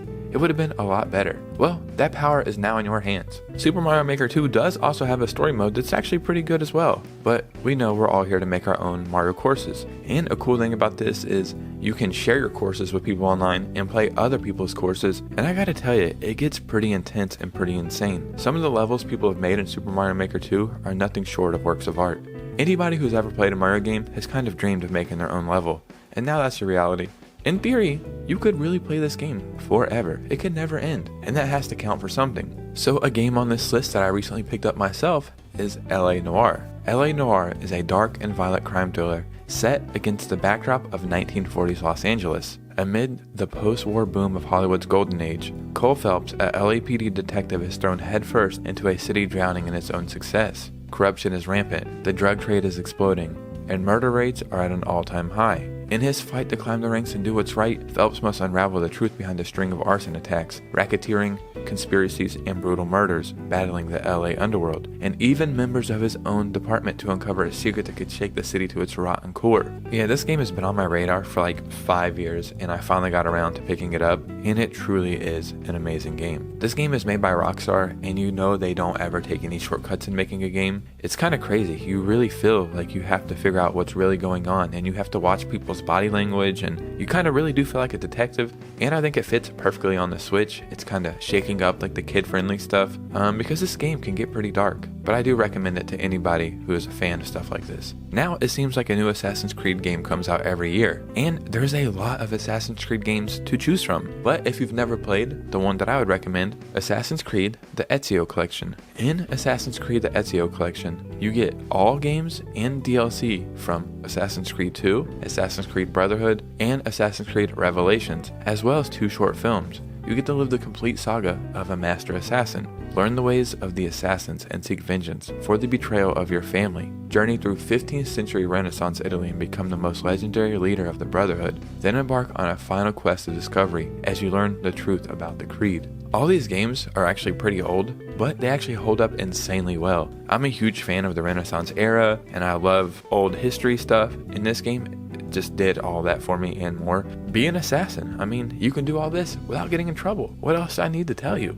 So if being an assassin and killing people is just a little bit too much crime for you, which I understand, what about just committing a little tax evasion? I'm talking about Turnip Boy Commits Tax Evasion. Take control of an adorable turnip who happens to be an absolute menace to society. After failing to pay taxes and getting evicted from her home, you must go on an epic quest to pay back your massive debt to Mayor Onion, garden tools to solve fantastic puzzles, meet eccentric vegetables and fruits, and take on treacherous fights. Along the journey, uncover what's spoiling this garden community, and rise to tear down the corrupt vegetable government. Yeah, this game is just, it hits every spot for me. It's beautiful artwork to me, the music is good, the gameplay is good, it's funny, it's witty, it's action-packed. You're a turnip who is committing tax evasion. Whoever thought up this game had to be on LSD or something, because how do you even think of something like this? Another cool thing is this game is truly always on sale for like $2 or $3 on eShop sales, so keep a lookout for it and buy it. You will not be disappointed. So now that Nintendo Switch is in its 7th year, there's thousands of games to choose from. What about day one games? Shovel Knight Treasure Trove is one of the Nintendo Switch launch games, and for good reason. Shovel Knight Treasure Trove is a full and complete edition of Shovel Knight, a sweeping classic action game series with awesome gameplay. But that's not everything in Shovel Knight Treasure Trove. It also features 4 additional games. Take control of Plague Knight, Spectre Knight, and King Knight on adventures of their own and battle each other in local 4-player showdown together. They form a grand and sweeping saga. In this game, you get Shovel Knight Treasure Trove, Shovel Knight Shovel of Hope, Shovel Knight Plague of Shadows, and Shovel Knight Spectre of Torment. Shovel Knight always tops the list of the greatest games of all time, and now you can figure it out all yourself. So definitely check this one out. Mario's always a hero, sometimes Luigi's a hero. In the Mario movie, Princess Peach is even the hero. But what about our reliable old sidekick Yoshi? Thankfully, we have Yoshi's Crafted World. Jump into Yoshi's own adventure in a world made of everyday objects, like boxes and paper cups. As Yoshi, you'll leap up high, gulp down enemies, and set on a treasure hunt to find all the different collectibles. On the flip side, stages can be played backwards, providing new perspectives to explore and new ways to locate some of the more craftily hidden items. It all started with Kamek and Baby Bowser set out to steal a gem set stone, but when the artifact's gems are sent flying, it falls upon Yoshi and friends to find them. The cool thing about this is you can play this game co-op, just pass one of your friends a Joy-Con, and team up as fellow Yoshis. You know, I think this game is amazing. It looks beautiful, it's just charming, and Yoshi is a very important person in the Mario universe, and he's often looked at just like a pet or a sidekick, but that's not true. Without Yoshi, Mario wouldn't be who he is. And there is a conspiracy that Mario punches Yoshi in the back of the head to make him eat stuff. I don't know what's really going on here. Maybe Mario needs to be investigated. Oh no! So Bayonetta has become an amazingly popular franchise, and for great reason. It truly is an amazing game series. But how did it all start? Once upon a time, there was a young witch named Ceretza. Long before this training of the dark arts would come to be called Bayonetta, she took a fateful journey into the Forbidden Forest. Alongside her was Cheshire, her very first demon. Possessing Ceretza's stuffed toy, play as both Ceretza and Cheshire, and search through the treacherous forest to look for the power to save Ceretza's mother. Yeah, this game is truly beautiful. It's amazing. I really appreciate when game series go and give you an origin story, because 99% of times these people just pop up. This game kind of reminds me of like the graphics of Okami. When you see the graphics in this game or games like that, all you can think is, wow, this is truly art. Some of the puzzles in this game are so creative and so thought out. Unfortunately, I feel like if people weren't fans of Bayonetta, they never bought this game, or some fans of Bayonetta didn't even buy this game. And I'm not going to do justice by explaining it, so I hope that if you've ever been interested in this game, that you take the leap and buy it, because you will not be let down. I always check the comments for recommendations, and a game that always pops up is Shin Megami Tensei 5. And guys, guess what? It made this list. When a grisly murder scene in modern-day Tokyo blocks our protagonist's walk home, an unplanned detour leaves him buried and unconscious. He awakens in New Tokyo, a wasteland ravaged by an apocalypse. But before bloodthirsty demons can claim his life, a savior emerges and they unite to become the mighty being, neither human nor demon. With newfound power, the protagonist ventures through a realm filled with mythical deities and demonic tyrants in constant conflict for survival. Searching for answers, the protagonist must forge his own path in a battle between light and dark to dictate the fate of the world. Again, I'm not really good at explaining like why this game is amazing as it is. It just is really, really good. The graphics are beautiful in my opinion, they pop, and for the sake of everybody who wanted this game on this list, I listened to you guys, I hear you guys, and I put it on here. Definitely check out Shin Megami Tensei 5. One of my most anticipated games from this entire year was Disney Illusion Island. I don't even know why I was so obsessed about this game. It turns out it was for good reason. I used to play this game on like Super Nintendo, and it was like Tiny Toons Adventure or something like that.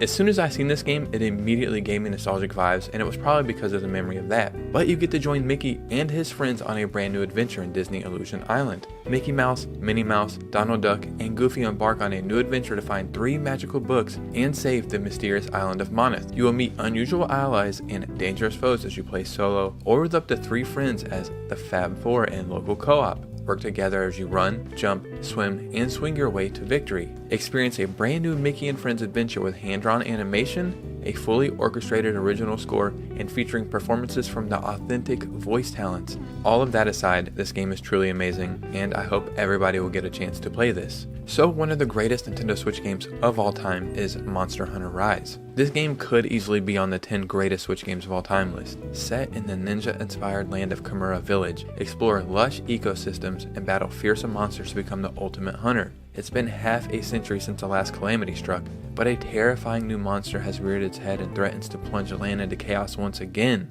This game is amazing by itself. You're going to play this, you're going to have a lot of fun. The graphics, the music, the gameplay, it is all 10 out of 10 in my opinion. But they also have some new DLC called Sunbreak, and what this does is essentially turn your Monster Hunter Rise game into a brand new, fully fleshed out game. That's right, this DLC is so packed full, it's like getting a brand new Monster Hunter game. So what I would recommend is you go through, you play this game, you can actually find it on the eShop on sale all the time for like 20 bucks. And then when you're done and you're wanting more, then buy the DLC and you get a basically whole nother game inside of your game. And after all that, you're going to become a lifelong Monster Hunter fan. Then you can go back and play all the old stuff.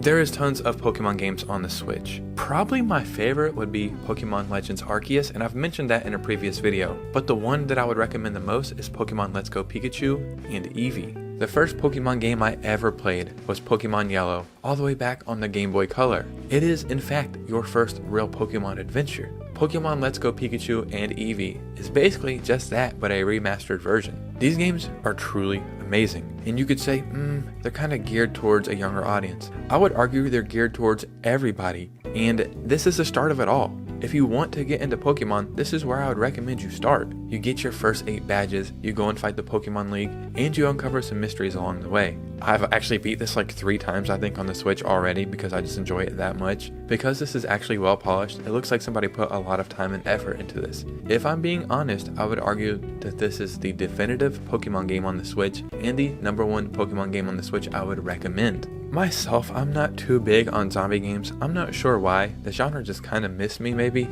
I appreciate them and they are fun, but it's not something I ever look forward to. The only zombie games I really play is like on Black Ops 1 and 2. I'll play those zombie games forever, like literally thousands of hours. The #1 zombie game on the Switch that I would recommend is World War Z. World War Z is a heart-pounding zombie shooter that has captivated over 15 million players. Inspired by the Paramount Pictures film, World War Z focuses on fast-paced, third-person shooter gameplay featuring swarms of hundreds of zombies. Humanity is on the brink of extinction. From New York to Moscow, Jerusalem, and more, the undead apocalypse continues to spread. As the end looms, a hardened few band together to defeat the horde and outlive the dead. If I'm being honest, this game actually looks amazing. Strictly off the gameplay and graphics, I would almost think that this is like a cloud version of a game. And it just runs so well on the Switch somehow. It's a lot of fun. The cities that you get to visit look great. If the movie never existed and this game just came out, I think a lot more people would appreciate it. And if you're a fan of zombie games or action games, this is one you have to play. So a game series that I recently got into myself is Yooka-Laylee, but the one that I would actually recommend is Yooka-Laylee in the Impossible Lair. So unlike the first game, this game is actually 2.5D. But I think being that way and being more linear, it actually provides a better gaming experience. You must run, jump, and roll your way through a series of challenging 2D levels, face a puzzling overworld, and rally the Royal Battalion to take down Capital B and his impossible lair. Each level offers beautiful, rich visuals with detail and depth. Yooka-Laylee, and a whole host of colorful characters, good and bad. Yeah, this game could easily be overlooked because you might think it's more of a childish game, but dude, that's your first mistake. This is an amazing platformer, and I hope that we get a new ukulele game moving forward. If I were you, I would definitely try this game out. You're going to have tons and tons of fun. So a game that just came out that I found super interesting is Master Detective Archives Raincode. Yuma, an amnesiac detective in training, and Shinigami, the spirit haunting him, tackle unsolved mysteries. This is a brand new lucid noir detective adventure. Kunai Ward, the City of Rain, is gripped by immeasurable, unsolved mysteries. Under the complete control of a corrupt corporation, Master Detectives of the World Detective Organization, a group dedicated to eradicating the world's unsolved mysteries, rise to the challenge of uncovering the truth. Progress the story by conducting investigations in the real world, gathering clues needed to solve the case, then using those clues to conquer the Mystery Labyrinth. In the Mystery Labyrinth, the goal is to use the evidence collected during an investigation to reach the truth. I am a huge fan of like mystery stuff and old detective stuff, and I think this is a really cool take on this genre. And when I seen this game, I didn't know what was quite going on, but once I realized what it was and how they added all these new elements to a game like this, I was absolutely 100% all in. If you're a fan of like murder mysteries and crime games, this is absolutely a game that I would recommend you checking out. So what can I say about Undertale? No, I truly mean that. Like, what can I say? How can I describe this game? It truly is one of the greatest indie games of all time. This game was recommended to me legit probably like 20 times before I finally went and purchased it during an eShop sale, and then I sat and played it some more, and when it was all said and done, I didn't even realize I had beat the game. It immersed me that much. It truly is a special game, like a generational game. In my opinion, Undertale probably has one of the strongest fan bases out of any game ever, and that's insane for a game that wasn't made by a huge studio. Sometimes I describe a game being charming, but I can't think of any other game that would fit that description perfectly. This game has one of the most unique battle systems in any game ever. Like, you don't have to fight and battle people. If you want, you can beat this entire game without killing somebody. This is the sign to go and check this game out. You will not be disappointed. Ever since Breath of the Wild came out, there's been tons of games that have came and been Breath of the Wild clones. It's almost its own gaming genre now. One of my favorites is Oceanhorn 2, Knights of the Lost Realm. And immediately, you're just going to say, okay, yeah, this is a Zelda clone. But to be honest, there's nothing wrong with that. I seen a preview of this game, and at the time I believe it was only for Apple Arcade, but the moment it showed up on Nintendo Switch, I was probably one of the first people to buy it. I was so excited, and it was a lot of fun. I mean, the game is absolutely beautiful. The story is actually pretty decent as well. It's always going to be overshadowed by being called a Zelda clone, but if you actually give it a chance, it's a lot of fun. This is the second Oceanhorn game. The first one is more of like a top-down Zelda clone, and I'm curious. I really hope we get a third game, because if we do, I think people are going to understand that the series is special. So I have been skateboarding pretty much my entire life. Tony Hawk started it all for me. Since then we've got stuff like the Skate series and Skater XL and Session. Maybe you don't want a simulation type game. Maybe you want a skateboarding game that kind of reinvents the whole genre. If you're a fan of skateboarding, or just a fan of great video games, I 100% would recommend Ollie Ollie World. Flip and flow through the vivid and vibrant world, meeting colorful characters as you grind, trick and air your way to discover the mythical skate gods on your quest for Nirvana. Get it? Nirvana? It's like gnarly and Nirvana. Traverse a delightful and weird world as you take on missions, challenges, and make new friends along the way. Customize your character's looks, tricks, and style while you experience explorable levels with multiple paths that provide an array of opportunities for player expression. So this is basically like a platformer, but your whole mode of transportation is skateboarding. There's 2 more Ollie Ollie games, and they come as a package, and you can normally find them on the eShop for like $3. So what I would recommend is if you play this game and you enjoy it, which you're going to enjoy it, go and play those games, because why not? Any game that can kind of reinvent the genre deserves a look at in my book.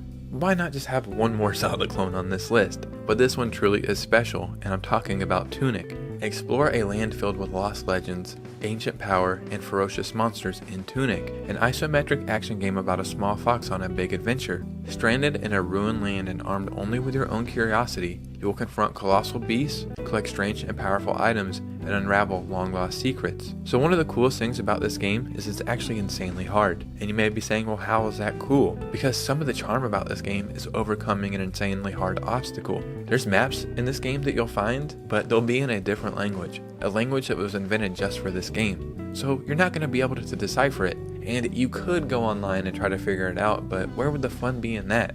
Yeah, I would have to say this is another series that I hope continues to get support after this and we get further entries, because being that it is a Zelda clone, this is a damn good one and one that kind of takes on its own direction. So a game that I don't know how didn't make this list sooner is Celeste. This game is truly phenomenal. It is just an amazing work of art. Celeste takes place on Celeste Mountain, which features several areas, including an abandoned city and resort, and is seemingly haunted, housing many strange occurrences. Madeline, a young woman who serves as the protagonist, spontaneously decides to climb Celeste Mountain to regain self-esteem and stubbornly persist until she reaches the mountain summit. It truly is one of the best 2D platformers I think I've ever seen. There's a lot more than meets the eye. It gets kind of deep, the story's really good, it has a really good message, but this game can get hard. It can get tricky, and I think if you're just looking strictly off the graphics or maybe the art style, you're going to be in for a surprise. I've always been interested in finding cool 3D platformers ever since playing Mario 64, wondering how can I recreate this feeling? Is that ever going to be possible? Well, the game that I think probably has done that closest to me recently is A Hat in Time. This truly is a remarkable 3D platformer. It's wonderful, it's magical. I think this game is really special and kind of a little underrated. In A Hat in Time, you play as a tiny space traveling girl with a big top hat. Her adventure is halted with all her fuel. The timepieces is lost, scattered across a nearby planet. Hat Kid must now jump, fight, and stitch new hats to make her way into every nook and cranny of this new world in order to restore her fuel and resume her journey. On her way, she'll bump into the menacing mafia of cooks, the goofy birds of Deadbird Studio, the spooky shadows of Subcon Forest, and more. I don't remember how I first learned about this game, but when I first seen it, I was like, oh man, that game looks awesome. I can't wait to see when this is coming out. And then I did a little bit of research, and it turns out it had been out for a while. And I don't know how it missed me,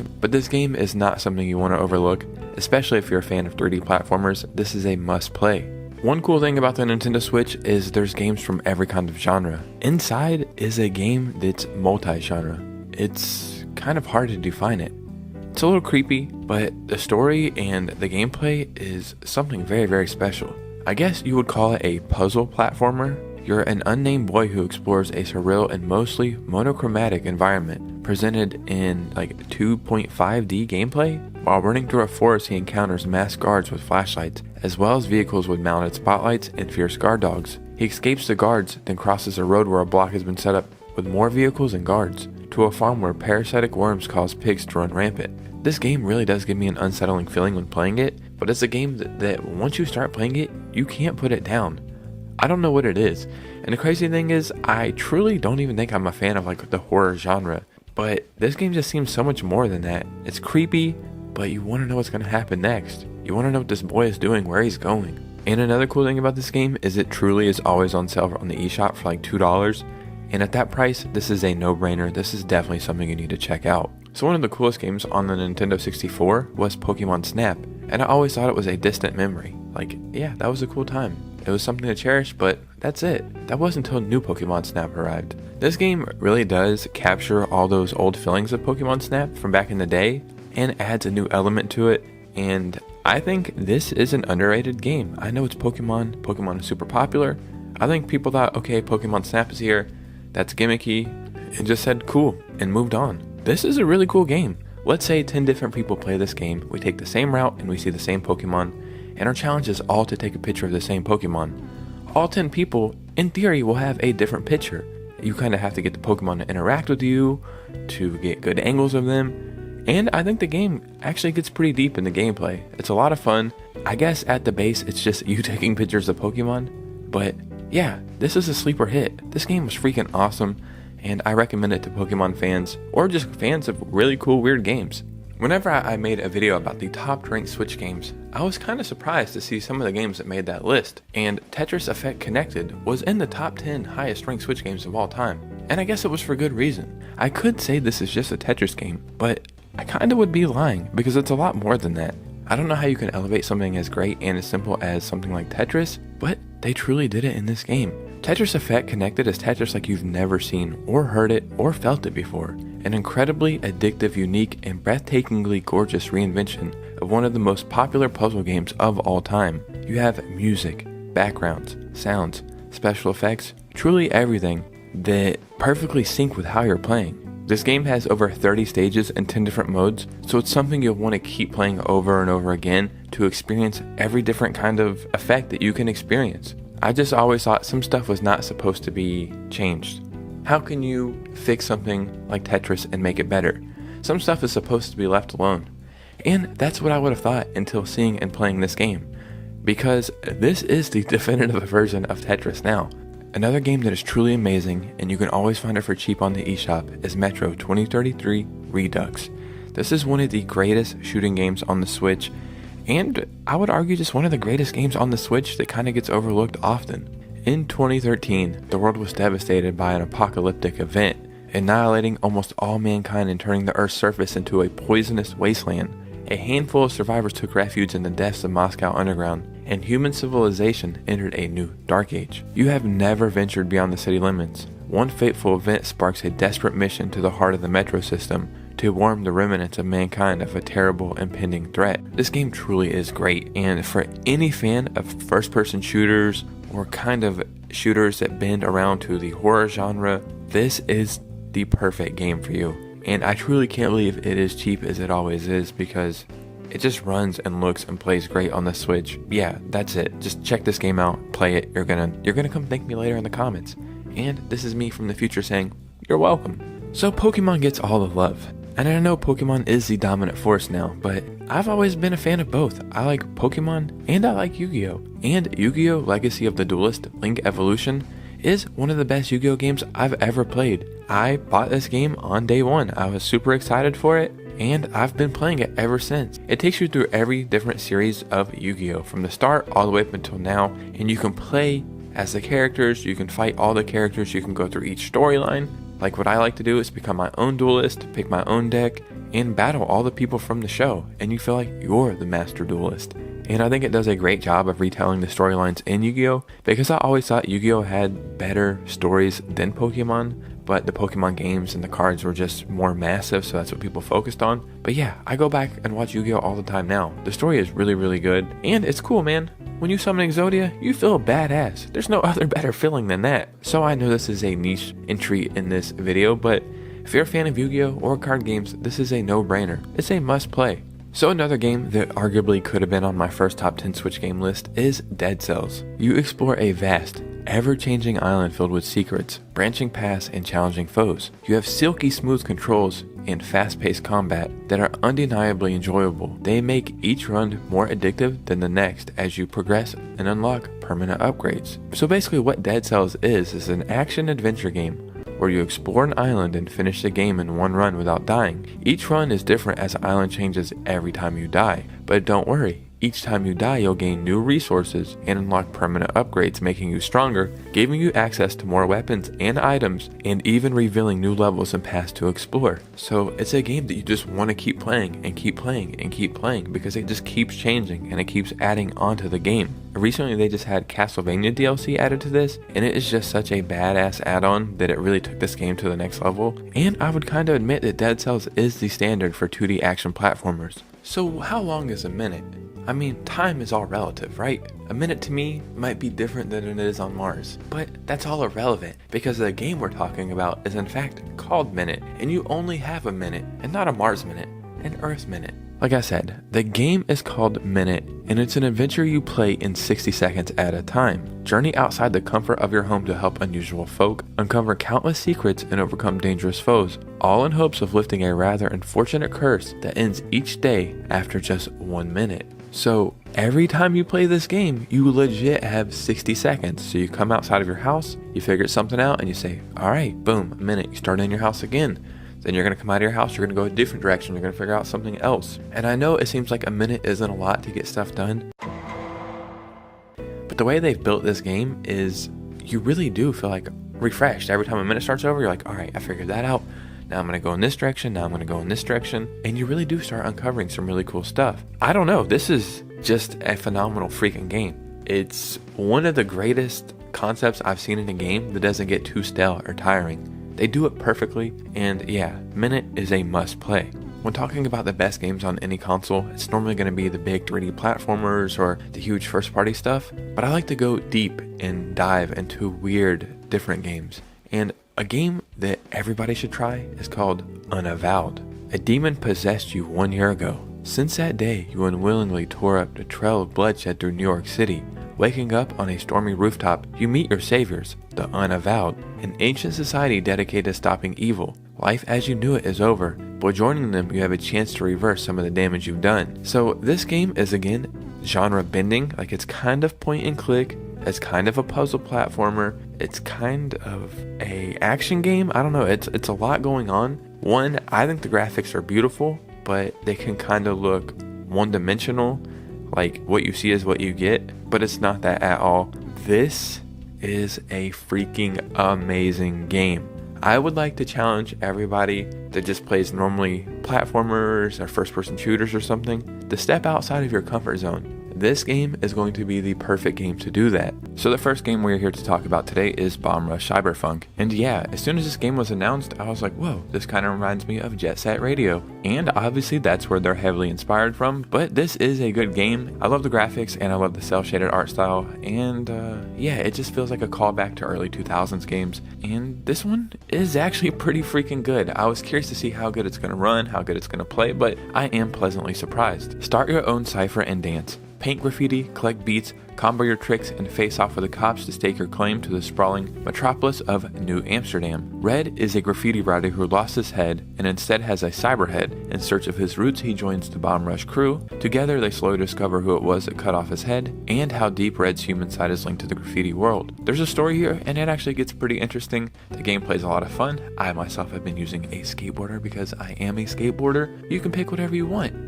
Definitely check this one out. So the next game was rumored for a while. Is it coming? Is it not coming? Is it a remaster? Is it a remake? Is it a port? Red Dead Redemption is finally on the Switch, and it is only just a port, but let me be clear and tell you that it is a damn good one. I truly do think they had upscaled something because the graphics do look better than I remember, but yeah man, this is amazing to be able to take on the go now. So if you have ever played Red Dead Redemption 2, then you're absolutely going to like this, but this is in fact a prequel to that. When federal agents threaten his family, former outlaw John Marston is forced to hunt down the gang of criminals he once called friends.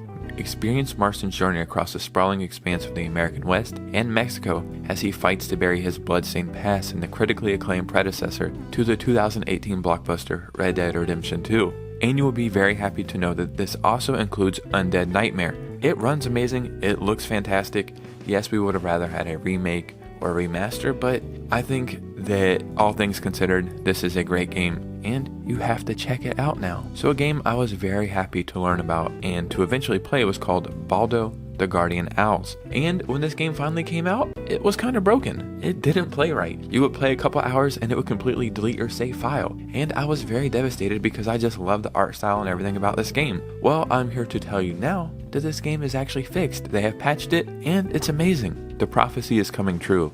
A pure heart child has been born. The no-heart creature sealed in the underworld by the wise owls is destined to rise again. Journey through a magical land teeming with mysteries to unravel. The guardian owl is full of challenging puzzles to solve and dungeons to explore. This game kind of reminds me of Ni no Kuni a little bit, but like more mixed with a Zelda game. And yeah, that's a recipe for a masterpiece in my opinion. And I think this game really is good, and it was definitely overshadowed by a faulty launch, which is okay. Like things like that should be pointed out, but once those games are fixed, that should also be pointed out.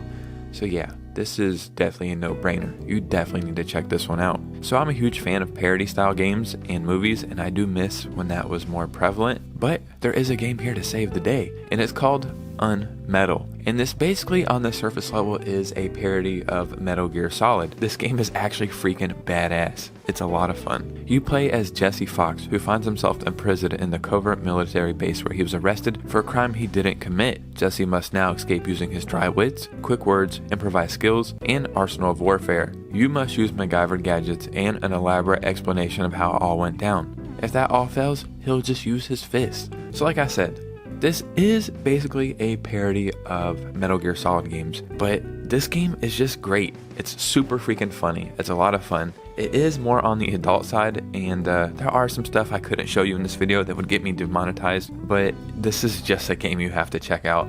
Next, we need to talk about Cave Story. A young, amnesiac hero discovers a hidden land and vows to protect the defenseless creatures who live there. Can he stop the Mad Doctor and learn the truth about his own past? This game is highly polished and addictive. It uses retro game styles to deliver an all-out action-adventure extravaganza that's both charming and deadly. This is a very, very challenging platform/shooter action game where you'll have fantastic weapons, colorful characters, and deeply nuanced storytelling. This might even become your most favorite game of all time. And you may be saying, well, how's that possible? I've never heard of this. Or maybe if I have heard of this, I've never played it. Games like this are hidden gems that will just knock you back and truly make you appreciate video games for what they are. Amazing works of art. We're able to tell beautiful stories. So, I like goofy games. I know, maybe I'm just a goofy person. No More Heroes 3 is goofy, but it actually has a lot of action to back it up. The legendary assassin Travis Touchdown makes his glorious return to the madness. Our hero Travis Touchdown must make it to the top of the galactic superhero rankings in order to stop the evil prince, FU, and his 10 alien assassins from taking over the Earth. Earn money to enter ranked battles. To enter into each subsequent ranked battle, you'll need to pay a pretty steep fee. Travis must take on various missions around town to make the money he needs to fight.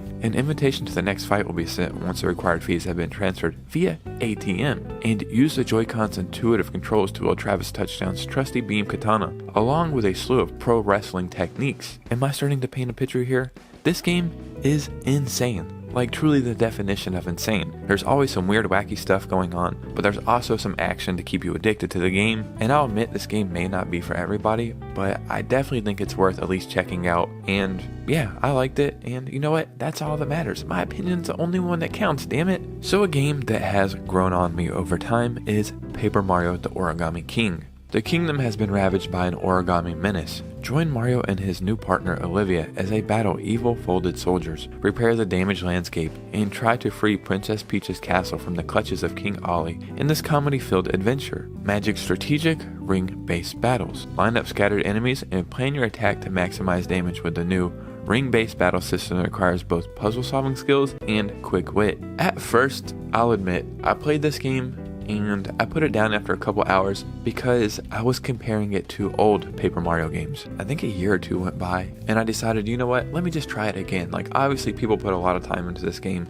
There has to be something there. And once I actually gave it a shot using this ring-based battle system, I kind of found it innovative and kind of cool. And then I was able to get into the game. Probably one of the better Mario stories, to be honest. And yeah, now this is a game that I would 100% recommend because I do think it's one worth checking out. And yeah, Paper Mario is just cool, man. So I really hope this game did do good and continues to do good because I would like them to continue the Paper Mario series. So this next game that I'm going to talk about is because of you guys. Because this channel is growing, I'm able to talk to game developers now. And I got in touch with one and they actually gave me this game to review. And it's freaking amazing. It truly is. The game is called Bell Boomerang.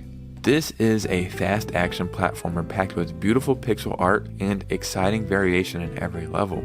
The monarchs have been placed under a monstrous curse. Play as Belle with the aid of her legendary boomerang and raise the curtain on this evil scheme. Leap through the world full of charming creatures and lively environments, inspired by the shining stars of the Golden Age. No boomerang alone can save this kingdom. You also need to toss cherries, in-spirit statues, and soar through the flame-filled skies. There is no shortage of unique power-ups to keep the energy high. So maybe not off the graphics or the gameplay, and I don't even know why I'm making this comparison, but it kind of reminds me of Cuphead a little bit, because at first you're like, okay, it's just some cool graphics, it looks good, but dude, this game is freaking hard. The graphics are so beautiful.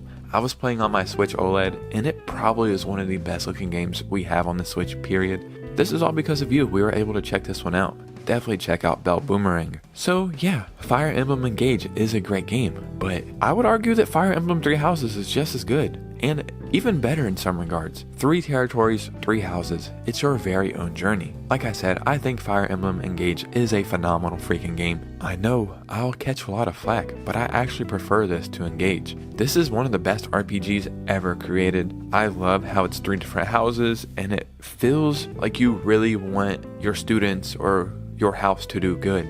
Like, you really get connected to them, and I love the battling in this game. At first I didn't think it was for me, just strictly off like trailers, but once you get into it, it's so freaking addicting. There's literally hundreds of hours of game to enjoy in this, and I don't want people to forget about this one, so it has to be on this list. And the last game I want to talk about today is called A Short Hike. Hike, climb, and soar through the peaceful mountainside landscapes of Hawk Peak Provincial Park. Follow the marked trails or explore the backcountry as you make your way to the summit. Along the way, meet other hikers, discover hidden treasures, and take in the world around you. Choose your own path to follow and see where it leads you. You never know what you might stumble into. And you know, in every single video I have to say at least one game is charming. Well, this is the game for that video. This game truly is a definition of charming. It's kind of therapeutic, it's very relaxing, and it's one of those games where you're never going to appreciate it until you play it, but when you do play it, it just brings you a sense of joy and a sense of adventure. Like, you really do want to explore, but you want to get to the peak and you want to talk to the hikers, but you kind of want to know about your character. And when you're done, you're going to just be a lot happier. And this is just a very, very special game. The first game we have to talk about is Sea of Stars. Just off the graphics alone, this is almost a callback to the Super Nintendo era of RPGs, and it's a damn good callback. Embark on a journey of peril and wonder as a solstice warrior in this turn-based RPG inspired by the classics. Sea of Stars tells the story of two children of the solstice who combine the powers of the sun and the moon to perform eclipse magic. This game does have engaging turn-based combat, so you have to time your hits, do some combo attacks, there's boosting and damage types and spell breaking, and it's just everything you love about a turn-based RPG. There's also a lot of ways to travel in this game, so you can swim, climb, vault, jump off, or hoist up as you traverse the world seamlessly. But what you're going to be here for is the adventure, like the story. And let me tell you, ladies and gentlemen, this one is amazing. The ratings and reviews have been coming in, and this game has been getting super high praise. This is definitely a must play. So recently on a top 10 Switch game list, I included Blasphemous, and I was very pleased to know that Blasphemous 2 is right around the corner, and now it's officially here. Awakened in a strange new land and displaced from its final resting place, you are thrust back into an endless cycle of life, death, and resurrection, with no other option than to explore this perilous new world and uncover its long-forgotten secrets. In this game, there will be hordes of grotesque enemies standing in your way, but there will also be bosses lurking in the darkness, waiting for their chance to return you to the grave from which you came. Taking them down won't be easy, but with Blasphemous 2 offering more chances to customize and improve your skill set along with several new unique weapons, yeah, this is a no-brainer. You're going to have a lot of fun in this game. The world is non-linear, so it's going to be tricky. There's going to be a lot to figure out here. Since you have woken in a strange new land, your journey starts in a series of enchantingly grotesque landscapes, oozing gothic charm and littered with unforgiving traps. How you tackle the labyrinth world remains at your discretion. There is no wrong turn to be made, only scores to settle. This, again, you're going to hear me a lot in this list. This is, again, a no-brainer. This game is badass. The Blasphemous series definitely needs to be held in higher regard, and you guys just need to play this one. So in our last Nintendo Direct, there was games flying by the screen, this was popping up, and then something popped up and I was like, whoa, that looks pretty cool. And the game is called Vampire Survivors. In this game, you will mow down the thousands of night creatures and survive until dawn. Vampire Survivor is a gothic horror casual game with roguelike elements where your choices can allow you to quickly snowball against the hundreds of monsters that get thrown at you. Hell is empty, the devils are here, and there's no place to run or hide. All you can do is survive as long as you can until death inevitably puts an end to your struggles. In this game, you're going to gather gold in each run to buy upgrades to help you with the next run. If I'm not mistaken, I think each round is around like 30 minutes or so, and that may sound long or short. I'm not sure how you're going to take this, but it's exactly the amount of time you need. It's the amount of time you need to be able to get going, make a strategy, figure out how you're going to approach this, and get into your rhythm.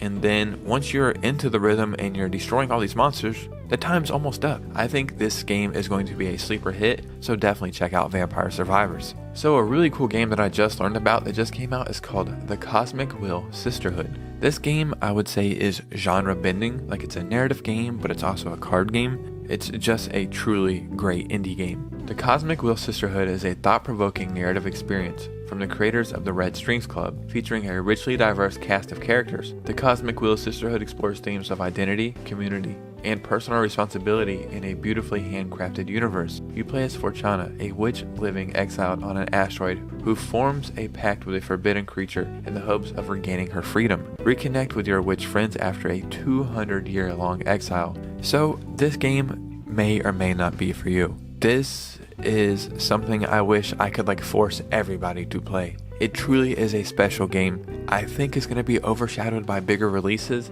and that's just very unfortunate because I would go so far as to say that this game is a masterpiece. What about having a cult and being a cute little lamb? Surely that has to make for a great game, right? Cult of the Lamb casts players in a role of a possessed lamb, saved from annihilation by an ominous stranger, and must repay their debt by building a loyal following in his name. Start your own cult in a land of false prophets, venturing out into diverse and mysterious regions to build a loyal community of woodland worshippers and spread your word to become the one true cult. In this game, you want to build your own flock. Collect and use resources to build new structures, perform dark rituals to appease the gods, and give sermons to reinforce the faith of your flock. This game truly is freaking crazy. But you also want to destroy the non-believers, explore a sprawling, randomly generated world, fight off hordes of enemies, and defeat rival cult leaders in order to absorb their power and assert your cult's dominance. Yeah, this is truly a crazy ass game, but I think it's a must play. It's a lot of fun, and there's a lot of replayability there. Yeah, people often ask me, should you play this game? Should I play it? Should I not play it? Definitely check out Cult of the Lamb. So the next game we want to talk about is Death's Door. Reaping souls of the dead and punching a clock might get repetitive, but it's honest work for a crow. The job gets lively when your assigned soul is stolen, and you must track down a desperate thief to a realm untouched by death, where creatures grow far past their expiration date and overflow with greed and power. You will have talon-sharp combat. Utilize melee weapons, arrows, and magic to overcome a fantastic array of beasts and demigods.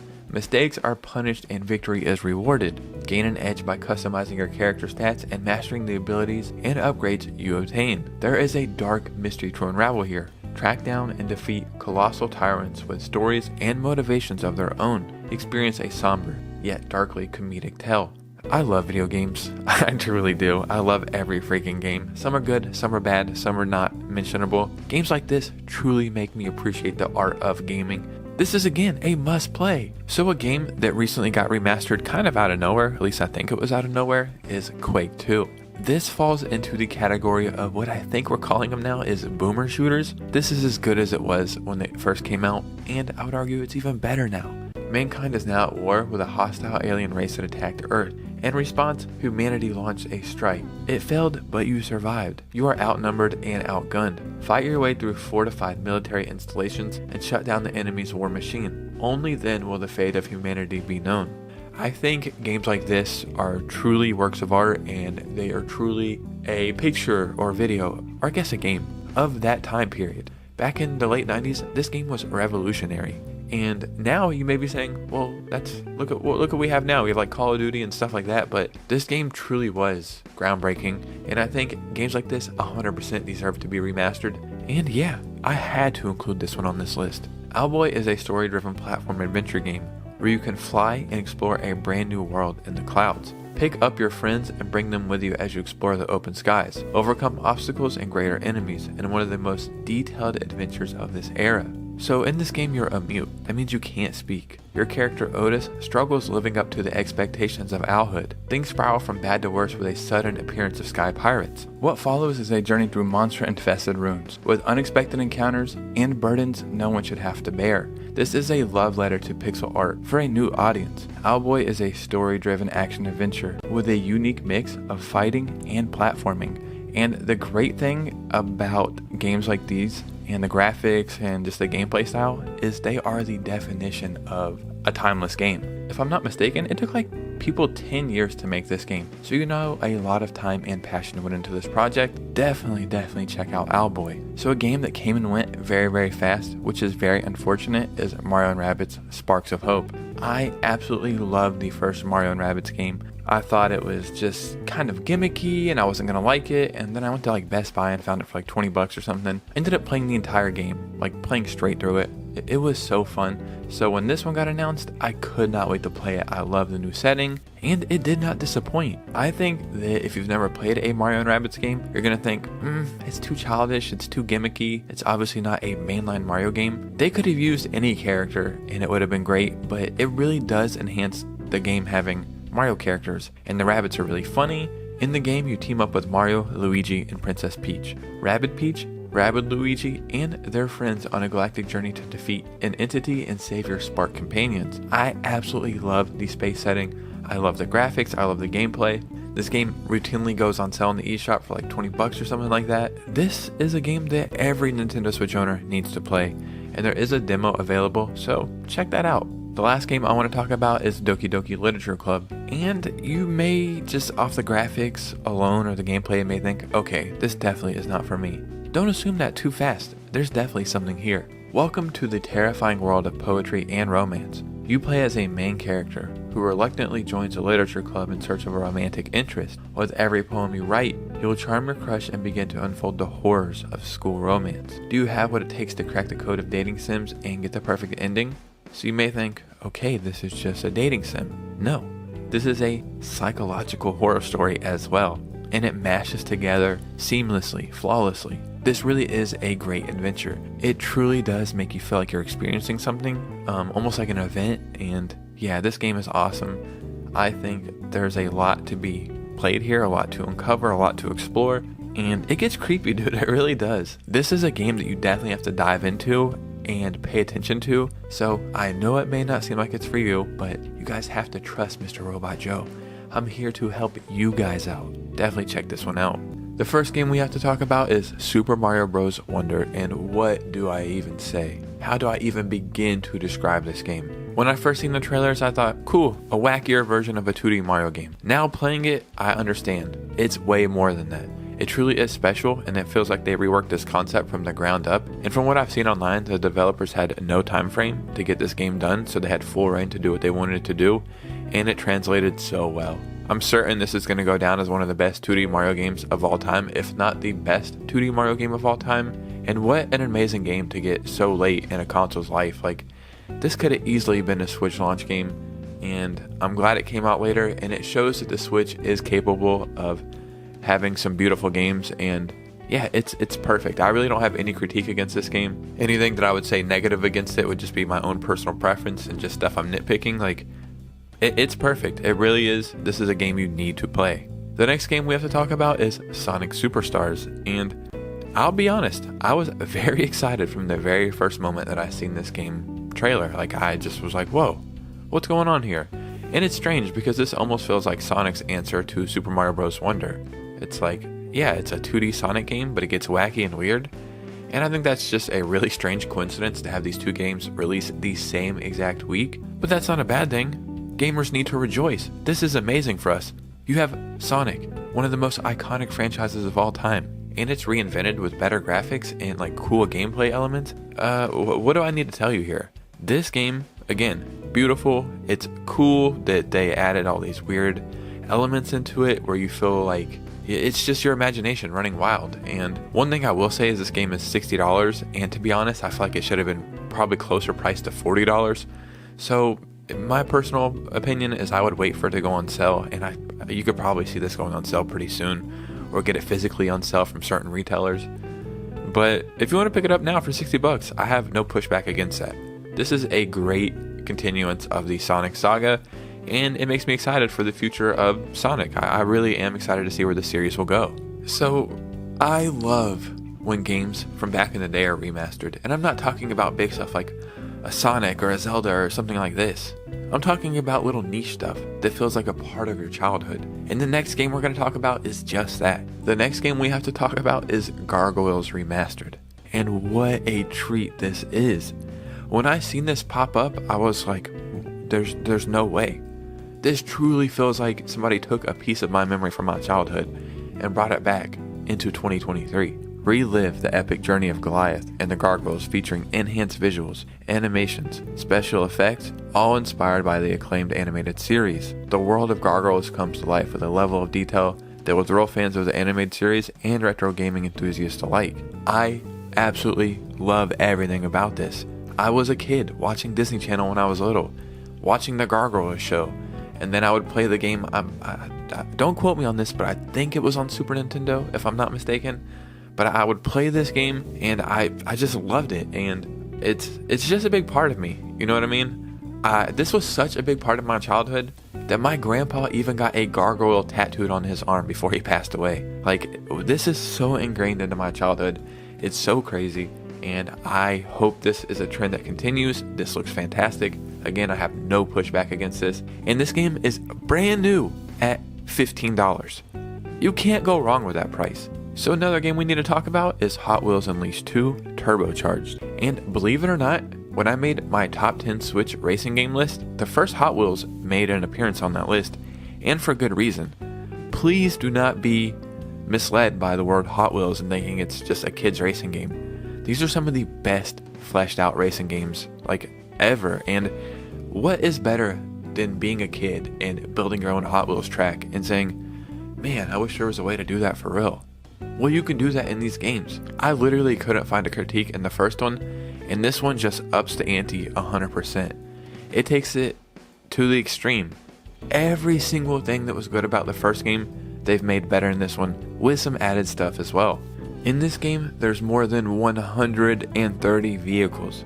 So you feel like you get to collect Hot Wheels. Like, I remember being a little kid and just buying any Hot Wheel I could buy just to collect something. And yeah, that's so cool about this game. It would have sucked if there was only like 20, 30, 40 cars. Over 130 cars, dude. That is so crazy. And a lot of fun things about this is like they put Hot Wheel tracks in like real world environments. So it could be your backyard. It could be a mini golf course. It could be just anything. And that's awesome because that's where Hot Wheel tracks are. You just set them up wherever you're at. This game it does everything perfectly. Like, you want to go fast, you want to do cool spins, you want to crash into your opponents, and Hot Wheels games for some reason go super underrated and under the radar. If you're a fan of Hot Wheels or racing games or just fun games in general, definitely check this game out. So the next game we have to talk about is called Dwarf. Dwarf is a tower defense dungeon crawler RPG where you play as a young dwarf tinkerer who adventures into a ruined kingdom and unearths the lost technologies of the ancient warsmiths, turrets, and traps. These are the only weapons that can protect the dwarfs from Witch Queen Vandra and her army of bloodthirsty trolls and monstrous creatures hell-bent on conquering the surface. And I really like this game because it blends two genres of gaming like perfectly. You have an RPG and you have a tower defense game, and it, like I said, it just works perfectly. The graphics are so cool, so charming, the music is great, the animations are great. I think this is a really cool game that I didn't even know about until doing research for this video. And I think this is going to be a sleeper hit. This really is innovative, and it's a cool way to tweak both genres. Like, tower defense games are always going to be classics. RPGs, there's millions of them. How do you stand out? Well, this is exactly how you do that. Again, this game is full priced at $20, so for an amazing adventure, for 20 bucks, you cannot go wrong. This game checks every box, and again, this is a game that you need to play. The last game we're going to talk about today is Hellboy: Web of Word. Welcome to the Word. Built in 1962 by an occultist, the Butterfly House is more than a mere residence. It's a gateway. This is a roguelike action brawler, so go toe-to-toe with a wave of nightmarish creatures as you explore the realms within. Combat has been engineered to create challenging encounters that encourage you to learn patterns, dodge, parry, and of course, punch your enemies into oblivion. We gotta address the elephant in the room here. Look how great the graphics look. You feel like you're inside of a comic book. I don't know how they did it so perfectly, but I don't think I've seen this done in a better way. And it's Hellboy. Like, who is more badass than Hellboy? I don't know. It's gonna be hard to top this. I'm not a huge fan of like superhero stuff or comic book stuff, but this is a game that I cannot wait to play. I really can't. I thought that I was tapped out on Switch games. I was like, well, Super Mario Wonder's here and maybe I'll play some of this, some of that, but I think I'm done for the year. It turns out I'm not even close to done. This game is full priced at $25, but it's actually on sale right now for only $20. When every game seems to be $60 or more nowadays, this is a welcome treat. Not everybody has this kind of money to shell out for video games, so anytime I can find an amazing video game for a great price like this, sign me up. Ladies and gentlemen, like I was saying, for the sake of the title of the video, I'm going to say there was a top 250 Switch games. I'm pretty sure we went over 250. And yeah, it just shows how impressive the Nintendo Switch library was. So the great thing is we can play all these games on the Switch 2. That has been confirmed.